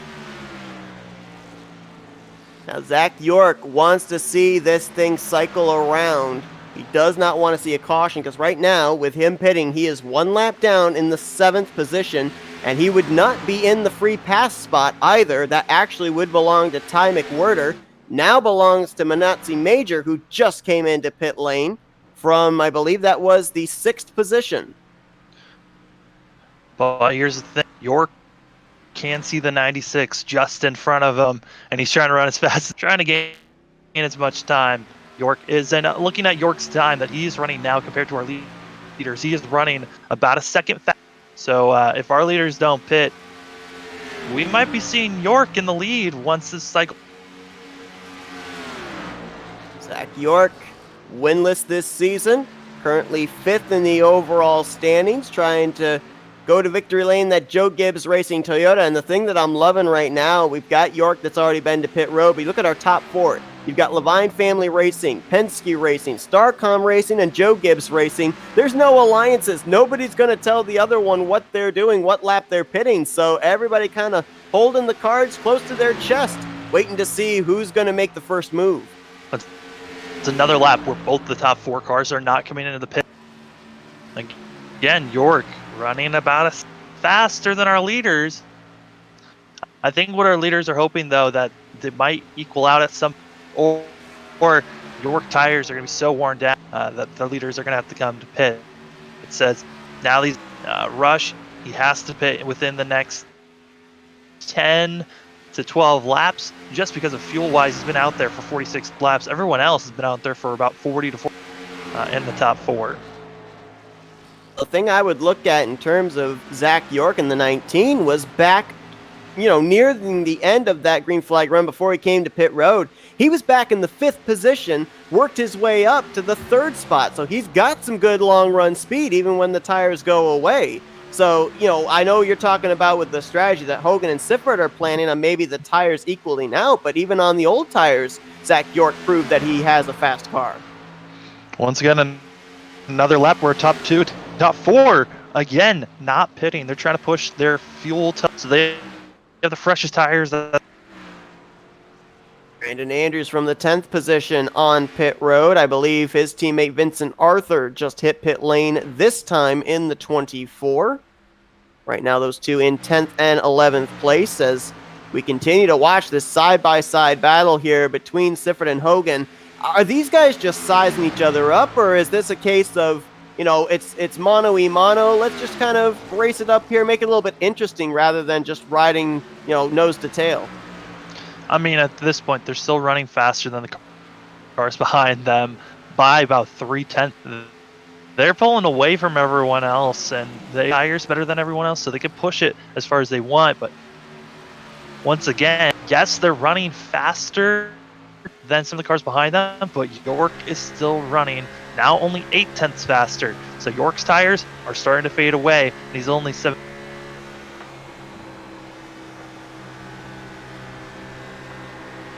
is how much time between now and the race leader's pitting does that 19 gain?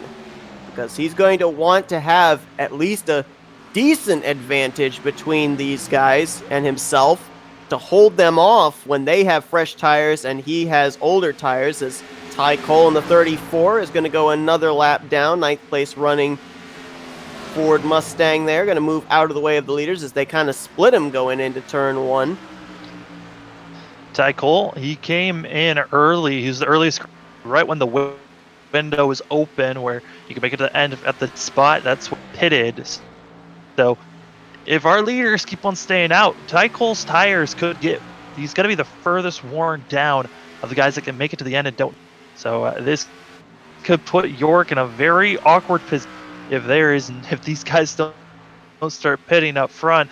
And honestly, these guys could be waiting for a caution to come out. They don't want to be put in a situation that York, or he's hoping for pit stops, but one of our top four finally comes in. It's going to be Taylor Butcher Benjamin in the 11. The points leader hits pit road. I wanted to point out, too, you can throw in about 6 pace laps under caution into this total, but 52 laps. Caden Rush has been out there before making his pit stop. So maybe these guys here, like Sifford and Hogan, can stretch it a little bit further than we originally expected. I mean, you never know what these guys do. Something different from what everyone else has been doing. The fuel window is 45 to 50, so Rush is still okay to be out there with the caution laps. He might be able to push to maybe 56 to 57 in that 00 car, but Rush is about 9 seconds back, and he probably needed to short pit to gain time on the guys in front of him. With him staying out, he's just losing time, and he's not going to be gaining anything. Tyler Sifford and Boyd Hogan, they've been out there for 48 laps. Is now choices here for Brandon Andrews in the 48. Trying to figure out which lane he wants to stay. It looks like he stays down low, now moves up the high side, and we saw Hogan around the outside take the lead there from Sifford.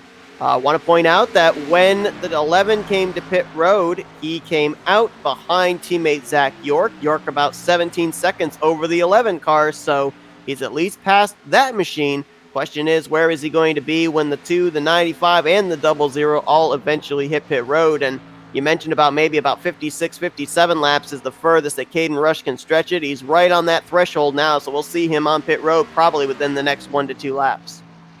Yeah, it could be 1 to 2, possibly 3 laps, but that's really pushing it and hoping that the draft was able to help him with.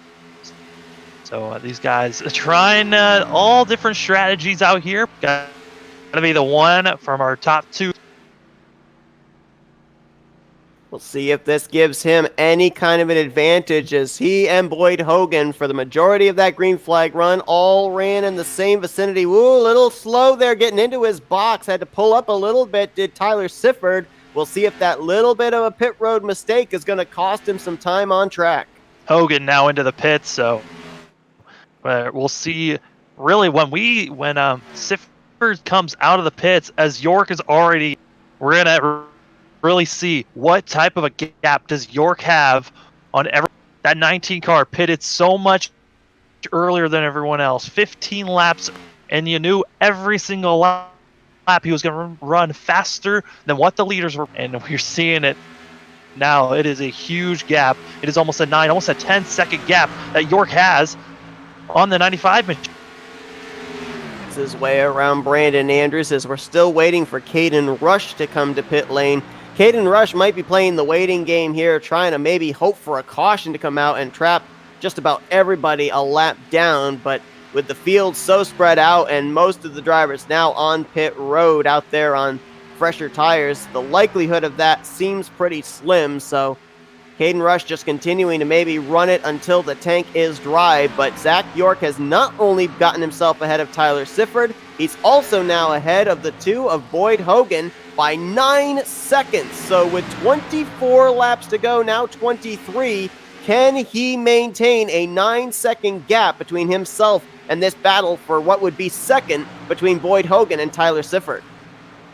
I just can't see it. The lap times are going to be so different. I mean, just based off York's lap time and Sifford's, it's almost a second. And he needs more gap between one another. It's just the difference in tires is so drastic. I mean, it was already, we saw it with Kate when he had only about 6 lap difference than our leaders, Hogan and Sifford were able to just blow by him like it was.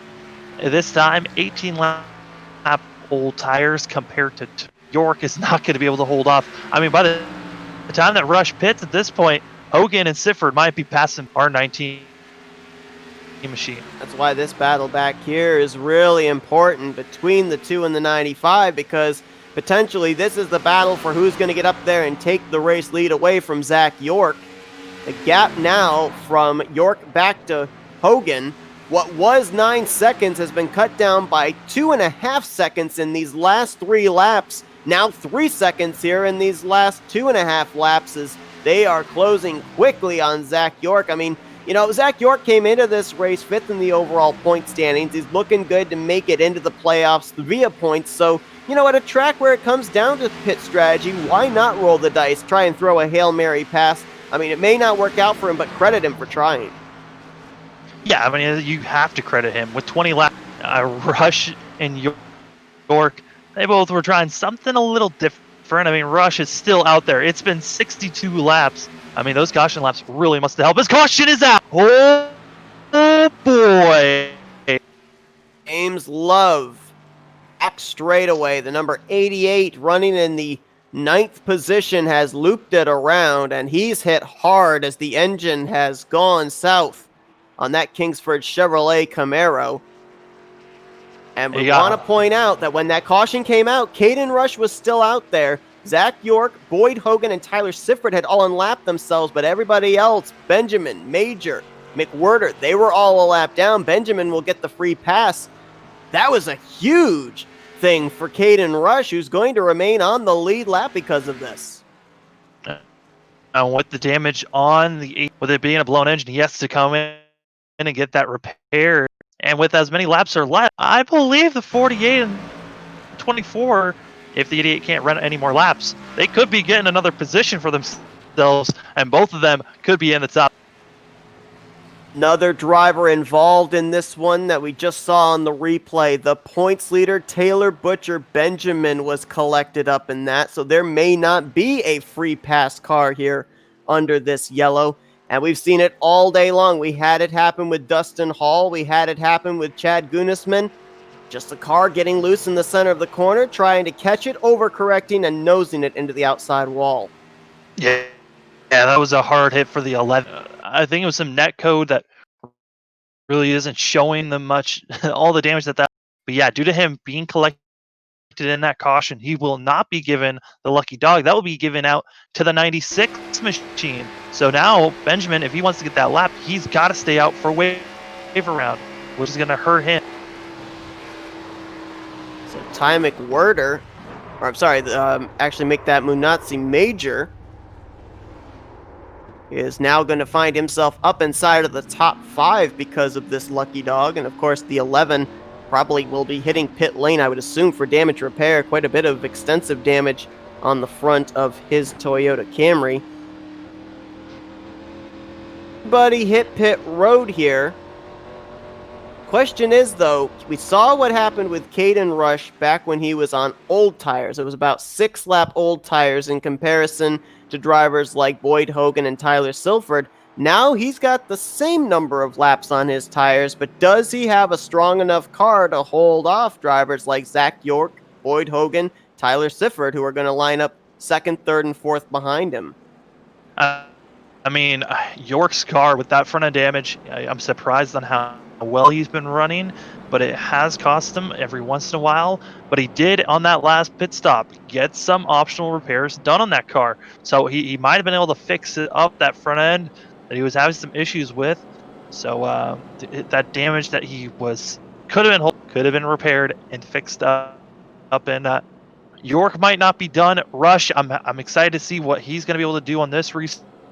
But Hogan and Sifford, really, those two are just, they've been so dominant all race long. They've been able to cut through traffic like I wouldn't not be surprised to see them do it once again here on this. A spin off of turn 2 from James Love's number 88 is going to bring out the caution for the 7th time today. It sets us up for a restart with less than 15 to go. We're going to step aside for our final commercial break of the evening. You won't miss a thing here under Pacing as we go FRN side by side.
Welcome you back here to Kansas Speedway as we get ready to wrap up tonight's event, the 14th race of the season for the Soda Guys Cup Series. Gonna be 15 laps to go when we go back green here. Caden Rush leads the way over Zach York in second. Tyler Sifford will line up the outside of Boyd Hogan in row 2. Manuzzi Major will line up in 5th alongside of Taylor Butcher Benjamin. Those are the only drivers right now on the lead lap, 6 in total. Rest of the drivers running, it's Ty McWhirter in 7th, Ty Cole in 8th, James Love 9th, Brandon Andrews 10th, Vincent Arthur and Justin Carey back to 12th place. Green flag in the air as Caden Rush opens up a little bit of a distance between this battle for second. Yeah, I mean, Caden Rush tried to do something different. With York not going on the high side, it gave an opening to the two cars on the bottom, which was the 2 machine and also the 9. As we were seeing Hogan on the outside, now into the lead. Stifford is trying to get the 00 in the 19, but just feels boxed in, and with him not being able to get the 2 cars going to be able to just pull away. Saw right there, Hogan got awfully squirrely coming out of turn 4, trying to wait for those tires to warm up just the least little bit. Right now, coming into this race, Boyd Hogan's a 4-time winner. The guys behind him, though, in Rush, York, Sifford, they're all looking for their first win of the season, and they are jostling back there in the back straightaway into turn 3. Yeah, Sifford's just trapped. He's being heavily by York, and those were some really brave blocking moves that could have gotten that 19 machine spun around, but Rush now up to, they're all in line trying to run down the 2 machine. A simple slip up. We've seen how loose this track has been all race long. A simple slip up front could either cost just one position or a little update on the track itself. The track temp started out 116 degrees. It's now down to 105. So the track temp is it's still slick, but a lot cooler from where it was at the. You may go 3 wide. Whoa, gracious, as Rush moves up the track in front of Tyler Sifford, who tried to get a run on the outside line through 3. Whoa, 8 points for 19 of York. Almost gets up into Rush. That was a close call out of 2. Yeah, Sifford's patience is now running thin. It's completely gone at this point. We're going to be coming to 11 laps to go when they cross the line. Sifford needs to be making these passes now. I mean, yes, Hogan is right there, but Sifford has to get by the 00 if he wants to. The thing of it is, if we base off of the last green flag run, oh, the way in saves it as he had a little contact from Tyler Sifford. Somehow we're still green, but that was another moment over in 1 and 2. Again, Sifford's patience, it's gone. He's trying to get by these cars as fast as possible, and he used his bumper that time. It might have been a little bit of net code. It was hard to tell from my angle, but man, Sifford is trying, and that was an amazing save part. Absolutely tremendous save. I mean, we've seen here today so many drivers, even by themselves, they get loose like that. and they end up overcorrecting into the wall. Tremendous job by Rush to keep it straight, as now Sifford trying to get by him yet again. I think there was a little more contact between those two. Yeah, on the entrance in turn one, that's what Sifford just give a little bit of a tap, but I don't think Rush was happy with the way that he's been treated. You never know if he has to use his bumper. Gonna get close to that left rear quarter panel going into turn one. Really able to get back to the throttle through the center of the corner, and almost was into the back bumper of the 95 that last time out of turn four. Looks like now that has settled down. Sifford will move on by. The thing is, though, when we saw both Sifford and Hogan battling with each other before those green flag pit stops about 25 laps ago, you know, it looked like both cars were on equal terms, but now, with Sifford boxed in as he was, he's going to be using up a lot of his stuff trying to get back up to the two. Will he have a car that's back on equal terms with Hogan if he can get back up to him here in these final 8 laps? Right now, Hogan is thinking about York, who York has been getting a great run through 1 and it's just 3 and 4, where that 19 machine starts to fade off the straightaway. This time by York dipping it down low. Hogan's trying to get the momentum up. They are getting real racy up here as York's trying to just inch his way up to the 2 car, but it's just been a struggle here coming to 7 laps. You can see right here, right now, the 19 trying to go where the 2 car isn't. The 2 goes low, he goes high, trying to get clean air to the nose to allow him to have that straightaway speed and also get away from that tight sensation that you feel when you're in the draft of another car coming off the corner. Yeah, I mean, these drivers, they're able to run their fastest lap times when they're in fresh air, when they don't really have that plowing sensation coming into the corners. York's trying to do everything he can to gain up, but Sifford at the same time is slowly gaining. 95, whoa, got a little loose there off of turn 2 as he is using up every bit of the track, every bit of his race car to try and get up there, because he's knowing the same thing we are, that these laps are ticking away. It's going to be 5 to go this time, but your top 3 all separated by less than 0.4 of a second as they hit the line. Yes, Sifford has been using up his stuff, but here's the thing. We are going to be finishing this race out. When they came into the pits, it's going to be less than 20 laps to go. And due to the fact that it's been less than 20 laps on those tires, if it was further than 20 laps, I would give the advantage to the 2 car. But Sifford has been the best at the first 20 laps of the race. And right now, those lap times are showing it, as he is the fastest car in the top 4. Their way around the slower machine of Andrews and using that car as a pick. Look at Sifford jump to the outside of York. He's going to possibly clear him by the time they get to 1, so move the 95 to second place. Now he sets his sights on one more driver, and that's the 2, the leader, Boyd Hogan.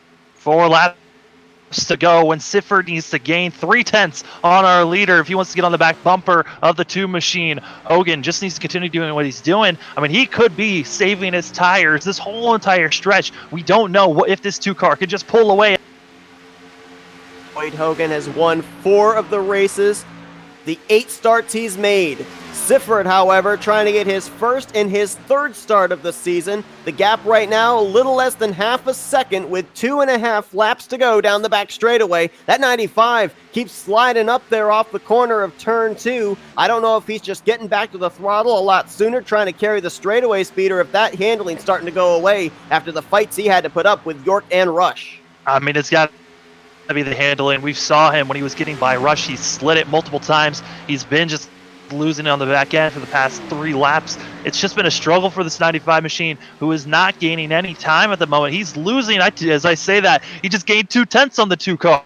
Here he comes. If he can get into the draft down these straightaways, that's going to help him as well to maybe close up onto the back bumper of Boyd Hogan. 1 week ago at Charlotte, it was Boyd Hogan winning over Tyler Sifford. Sifford wants to change the roles today, almost gets the wall off of 4, but again continues to close as we've got 1 more lap to go at Kansas. White flags out. Hogan's just got to keep on running the way he has, and I don't think there's enough time for that 95. He needed to gain just a little bit more, but he is so close. I just don't think he's close enough to dive bomb it here in a Sifford had to get his way past Caden Rush, and Zach York had to restart in the 4th position. Got himself up as close as 0.3 here off of turn 4, but Boyd Hogan's going to pick up his 5th win of the season, taking the checkered flag here tonight at the Kansas Speedway. Zach York with third, Caden Rush in fourth. I mean, you got to give it up to Rush, who was part of those first incidents and was able to get that 00 still up there, finishing in the top five. Obviously, there was the All-Star race in between the past 4 regular season races, but if we look at the points-paying events, Dover, Martinsville, last week at Charlotte, and here tonight at Kansas, Boyd Hogan has gone 4 for 4, 4 straight wins. This 2 team has a lot of momentum and a lot of playoff points heading into when we have our chase for the championship. Yeah, I mean, the chase is going to be amazing to see, and coming down now that we're halfway through the regular season, I mean, people's got to start thinking about the chase. You got to start hitting your marks, making it to these races, and running consistency in the top 10, top 5. You got to start hitting your marks if you're going to make a last dash. And Boyd Hogan continues to burn it down here on the front straightaway. Let's take a look here at the full finishing results. And really, if you look here at our top 10, actually, when we end up looking down through our top 12, it really, you've got your guys up here, maybe first through fourth, maybe down to fifth, the drivers that were your real contenders for the win. All the rest of the drivers were those that stuck it out. They're going to get great finishes as a result, but had some up and down days and had to battle back from some adversity and some damage received, most of them, during the first half of this race. Yeah, I mean, the first half of this race was a crazy, almost, I think only 4 or 5 cars were not involved in wrecks in that first about 10 to 20 lap. A lot of machines that had to just keep chugging along throughout this whole entire long 160 lap race, able to get it done. And some of these guys got way better finishes than I think they thought they were going to get at the start of the. Manazzi Major going to finish there. He got the free pass and last caution. He gets 6th. First start of the season is a 7th place run for Ty McWhirter. Ty Cole, I think this may be his best finish of the year, in 8th. James Love was able to hang on for 9th place after he brought out the last caution, and Brandon Andrews, in his first start of the season, puts the 48 car in the top 10 and 10th. Vincent Arthur there in 11th place. Really, if you consider the hard luck Hendrick Motorsports had at the beginning of this race to have 3 of their cars, 9th, 10th, and 11th, that's probably a very good day for those guys. Justin Carey was the last of the drivers to finish this race. He brings it home in the 12th position. And then everybody on down here were involved in some way, shape, or form in the 8 cautions that we had here this evening. And a couple of guys that are down there near the cut line as far as the playoffs are concerned. Dylan Canova there in 16th is down near that cut line. And also you've got Greg Newsom there in the 77. He was filling in tonight for the driver of the 77 of, it was Ryan Strunk. Not exactly going to get a lot of sub points here tonight as Taylor Butcher Benjamin brings it home in the top 5. So Benjamin should have a pretty comfortable points lead when we get to next week's race at Michigan. Here with some of our podium finishers, and we're going to kick things off with the highest finishing driver out of the Joe Gibbs Racing stable. Well, here we go. Yep, we do have him here. So we'll bring in the number 19 Toyota Camry. That is Zach York. And Zach, I want to first go back to when we had that long run and we ended up actually finally seeing a cycle of green flag pit stops. You made the call to come down to pit road just around the time the fuel window opened to make it the rest of the way. Was there any way that you think you could have been able to hold off that 2 and that 95, or were you basically doing that for track position against some other guys you were battling, like the 00 and the 11? Yeah, my goal was just to split up the last portion of the race. Just didn't have the long run car, so I was trying to have everyone pit after me and take the lead, and then they had to like catch me on like the last portion of the race, and to have a caution come out, and then just to have track position, just to be up front was really key, especially clean air for the first few laps of every run. That's how you really, or your tires was really behind someone with the dirty air. We saw that you were one of the few drivers out there after the carnage of the first half of this race that didn't have any damage, but then we saw you line up for a restart and there was a little bit of damage to your nose. Can you explain to us how that happened? Yeah, just going into pit road one time, I got a little too close to the 95 and gave him bumper. Just caused a little bit right front. Got it fixed for the last restart, but still, I mean, I think we were lacking a little bit of straightaway speed in the number 19 Flying Arrows MCM Ford Mustang. But besides that, it was a pretty solid day. Yeah, Zach, speaking of the 95 machine, you were blocking him pretty hard on that last stint. How was it trying to hold off that 95 Oh, it's fun racing these machine? legacy guys. I mean, they're gonna race you hard. I'm gonna race them hard. It's just fun racing with them. Uh, so much respect to those guys and the owner of Legacy and that team. That's the team to be in open sets and just to be running near them and competing against them pretty decently throughout the day is a good achievement to my Flying Arrows team. It's a very solid team effort today. Well, you came into this race fifth in the overall point standings, and obviously this run's going to continue to keep you up there in points, gives you a great opportunity to get into the playoffs. But I know obviously whenever a driver puts on the helmet, they always want to go out there and win. I mean, with having the consistency you've had, finishing up there in the podiums, just continue to give you confidence as you head into these other races. Like we got Michigan coming up next week, we got Chicagoland in about 3 weeks. These are all races that really a lot of times it comes down to strategy. So knowing that you were able to work some strategy, gain track position to finish up in the podiums, that give you confidence heading into these other speedways? Yeah, it's like green flag racing as it in itself allows people to make their own strategy, and it opens the field to people making decisions that could potentially affect the race, like you saw today. Um, it's just a lot more interesting, and if the green flag or if the yellow flag didn't wave there at the end, who knows what would have happened? You bring it home on the podium here tonight in third place. A great run for you, as I mentioned. Another top five finish to add to your statistics, and we're going to let you do some shout outs now. Yeah, just shout out to the Flying Arrows team back at the shop. Grayson Sullivan, owner of Flying Arrows, always helping everyone on the team just to get ready for each race each week to help get the set tuned, get the qualifying set tuned. Shout out to Michael Carey, the social media owner of Flying Arrows, uh, for his job and his helpful insight as well. All right, that's Zach York. He puts his Joe Gibbs Racing Toyota on the podium in third place here tonight. Congrats on a great run, and we look forward to maybe talking to you next week when we go to the Irish Hills. Hopefully. Thank you.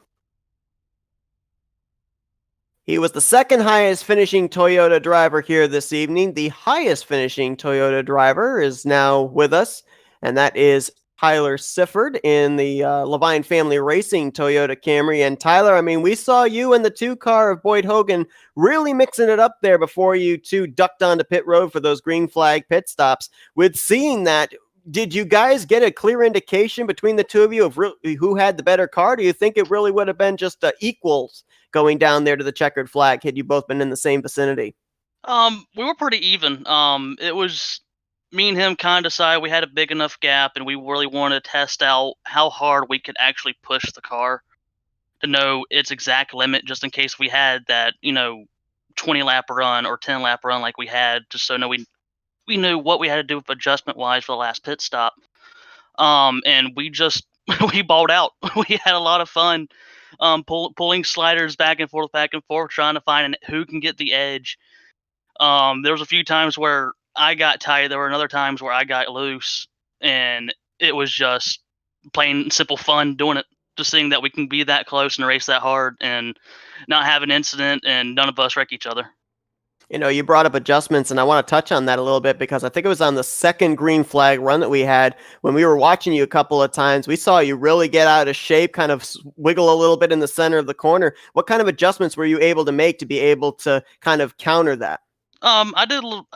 Me personally, I did a wedge adjustment just to try and get the looseness out of there. I was just way too loose, center off, and halfway through the run of figuring that out, I realized that I was not pushing the car hard enough, which is something that you have to do. If you don't push the car hard enough, it's not going to do what you want. So you really have to muscle it here with it being a smooth surface and a very hot track temp. You have to really ride that fine line just so the car can actually do what you want it to do. Yeah, Tyler, I mean, speaking of the track temp, it started off extremely hot. Still was hot at the end, but it cooled off a ton. Do you think the cooler temperatures also helped with finding some?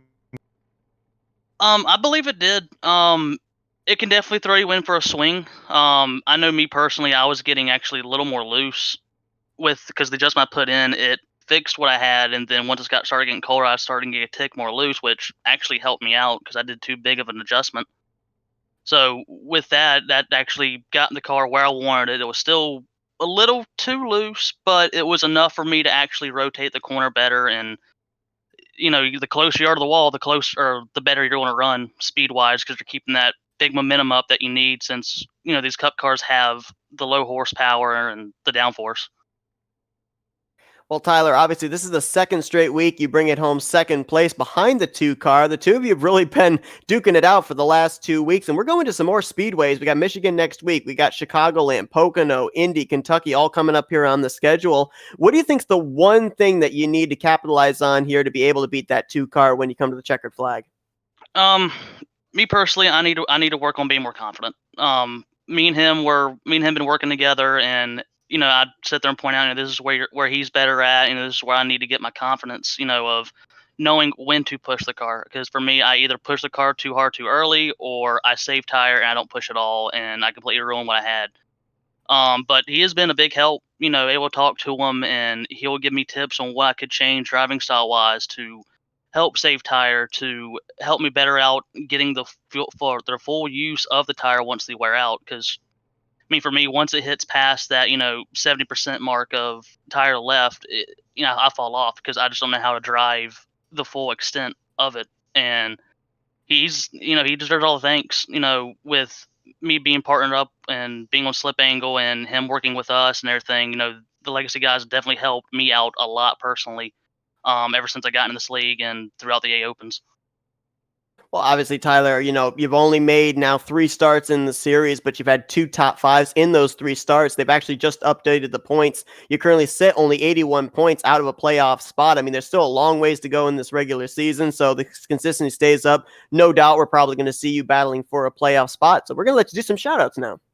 I want to thank you guys for streaming these races. It's a great thing. I'm able to have family members and friends watch, and my girlfriend absolutely loves y'all doing it. Because she's able to sit there and watch and do her design stuff that she does. I want to thank Shorb's Racing Graphics, SFM Customs, Abiding Love and Mortal Earns, and the Soda guys for the sponsorships that they put on for these series. It really helps everything that we do here. It keeps us going, keeps us driving. Want to thank the admins and everyone in race control for putting on such a great race, doing their job. It's really fun. Want to thank Slip Angle and Legacy Esports for all the help that they have done for me over the past years, and just great. That's Tyler Sifford. He brings it home with another top 10 run, another second place finish here in back-to-back weeks. Congrats on a great run, and we look forward to talking to you possibly next week when we go to Michigan. Thank you, guys. Y'all have a good one.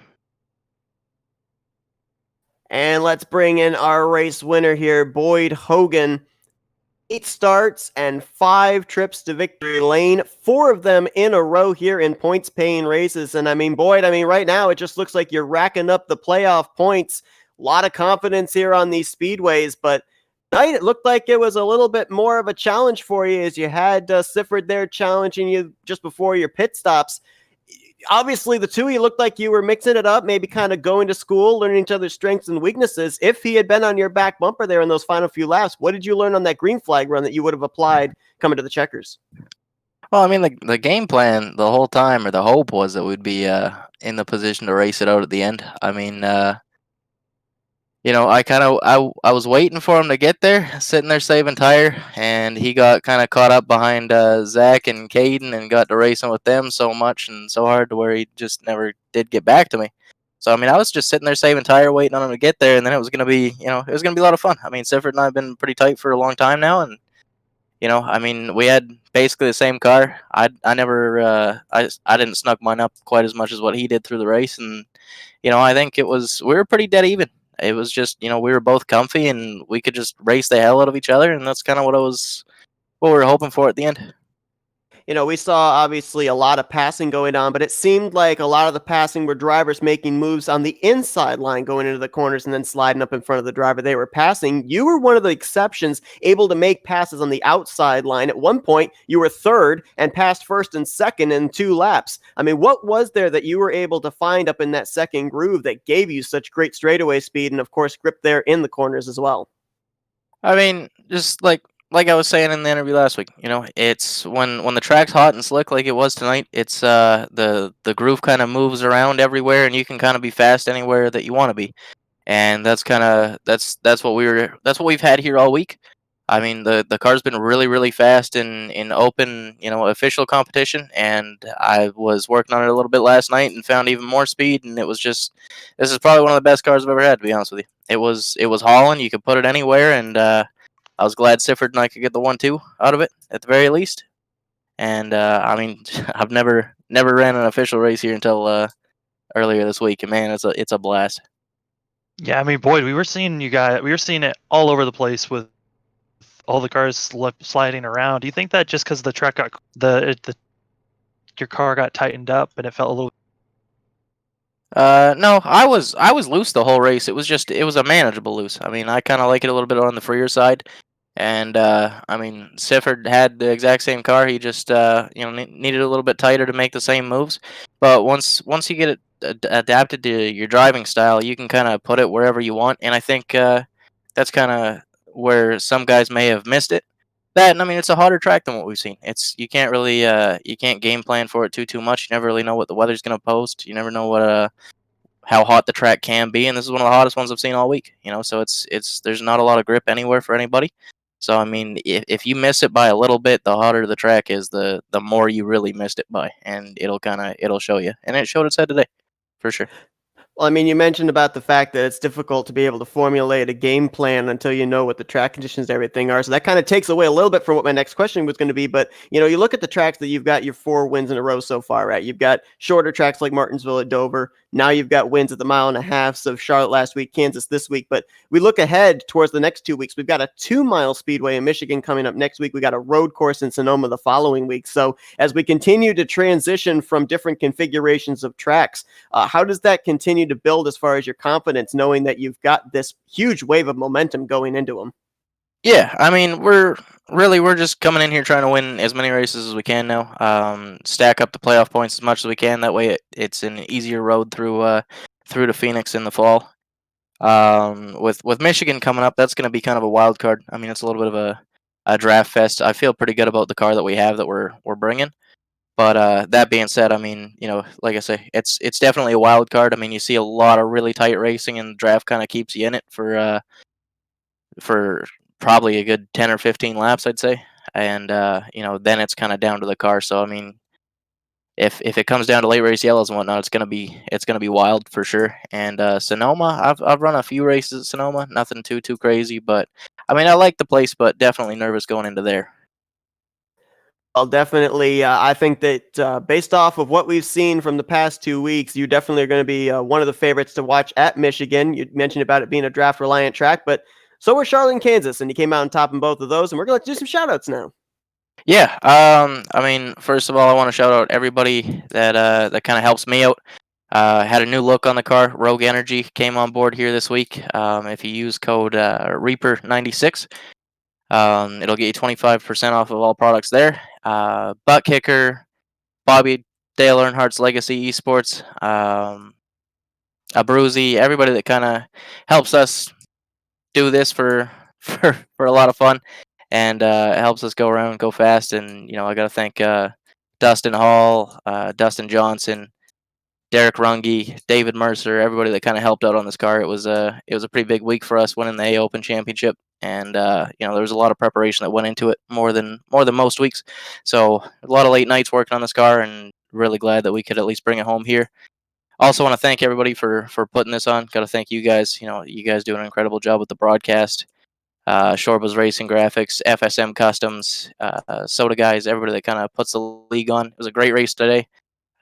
Just kind of wish we could have raced it out a little bit more with Sifford.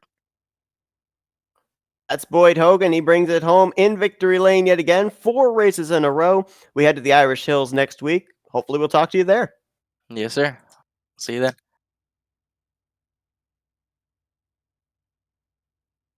And so that concludes tonight's coverage here from the Kansas Speedway. And I was really thinking about this, Sam. I mean, where are we at a mile and a half track? Because it seems like the trends are you end up having the long green flag runs early, and then you see the cautions late. This was complete flip-flopped. Yeah, I mean, it looked like we're really fast in practice. I mean, looking back at it, almost all the guys that were fast in practice, except for York, all were taken out in the first 20 laps. How aggressive people were racing, and by the time we got to the end, there were so many cars that it is all about just saving your tires, trying not to spin out and we got to see the fastest car throughout the whole entire race of Boyd Hogan.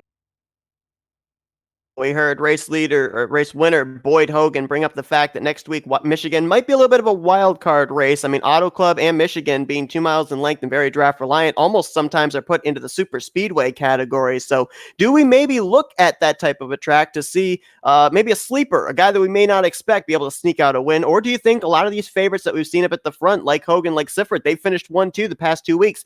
Do we look at them as the favorites when we get to Michigan?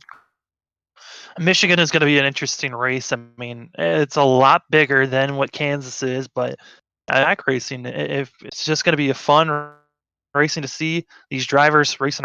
Hopefully, we don't see them being as aggressive as they were at the start of this race, and we're able to see a lot more cars that were being faster in practice, faster in qualifying, race up front throughout the whole entire.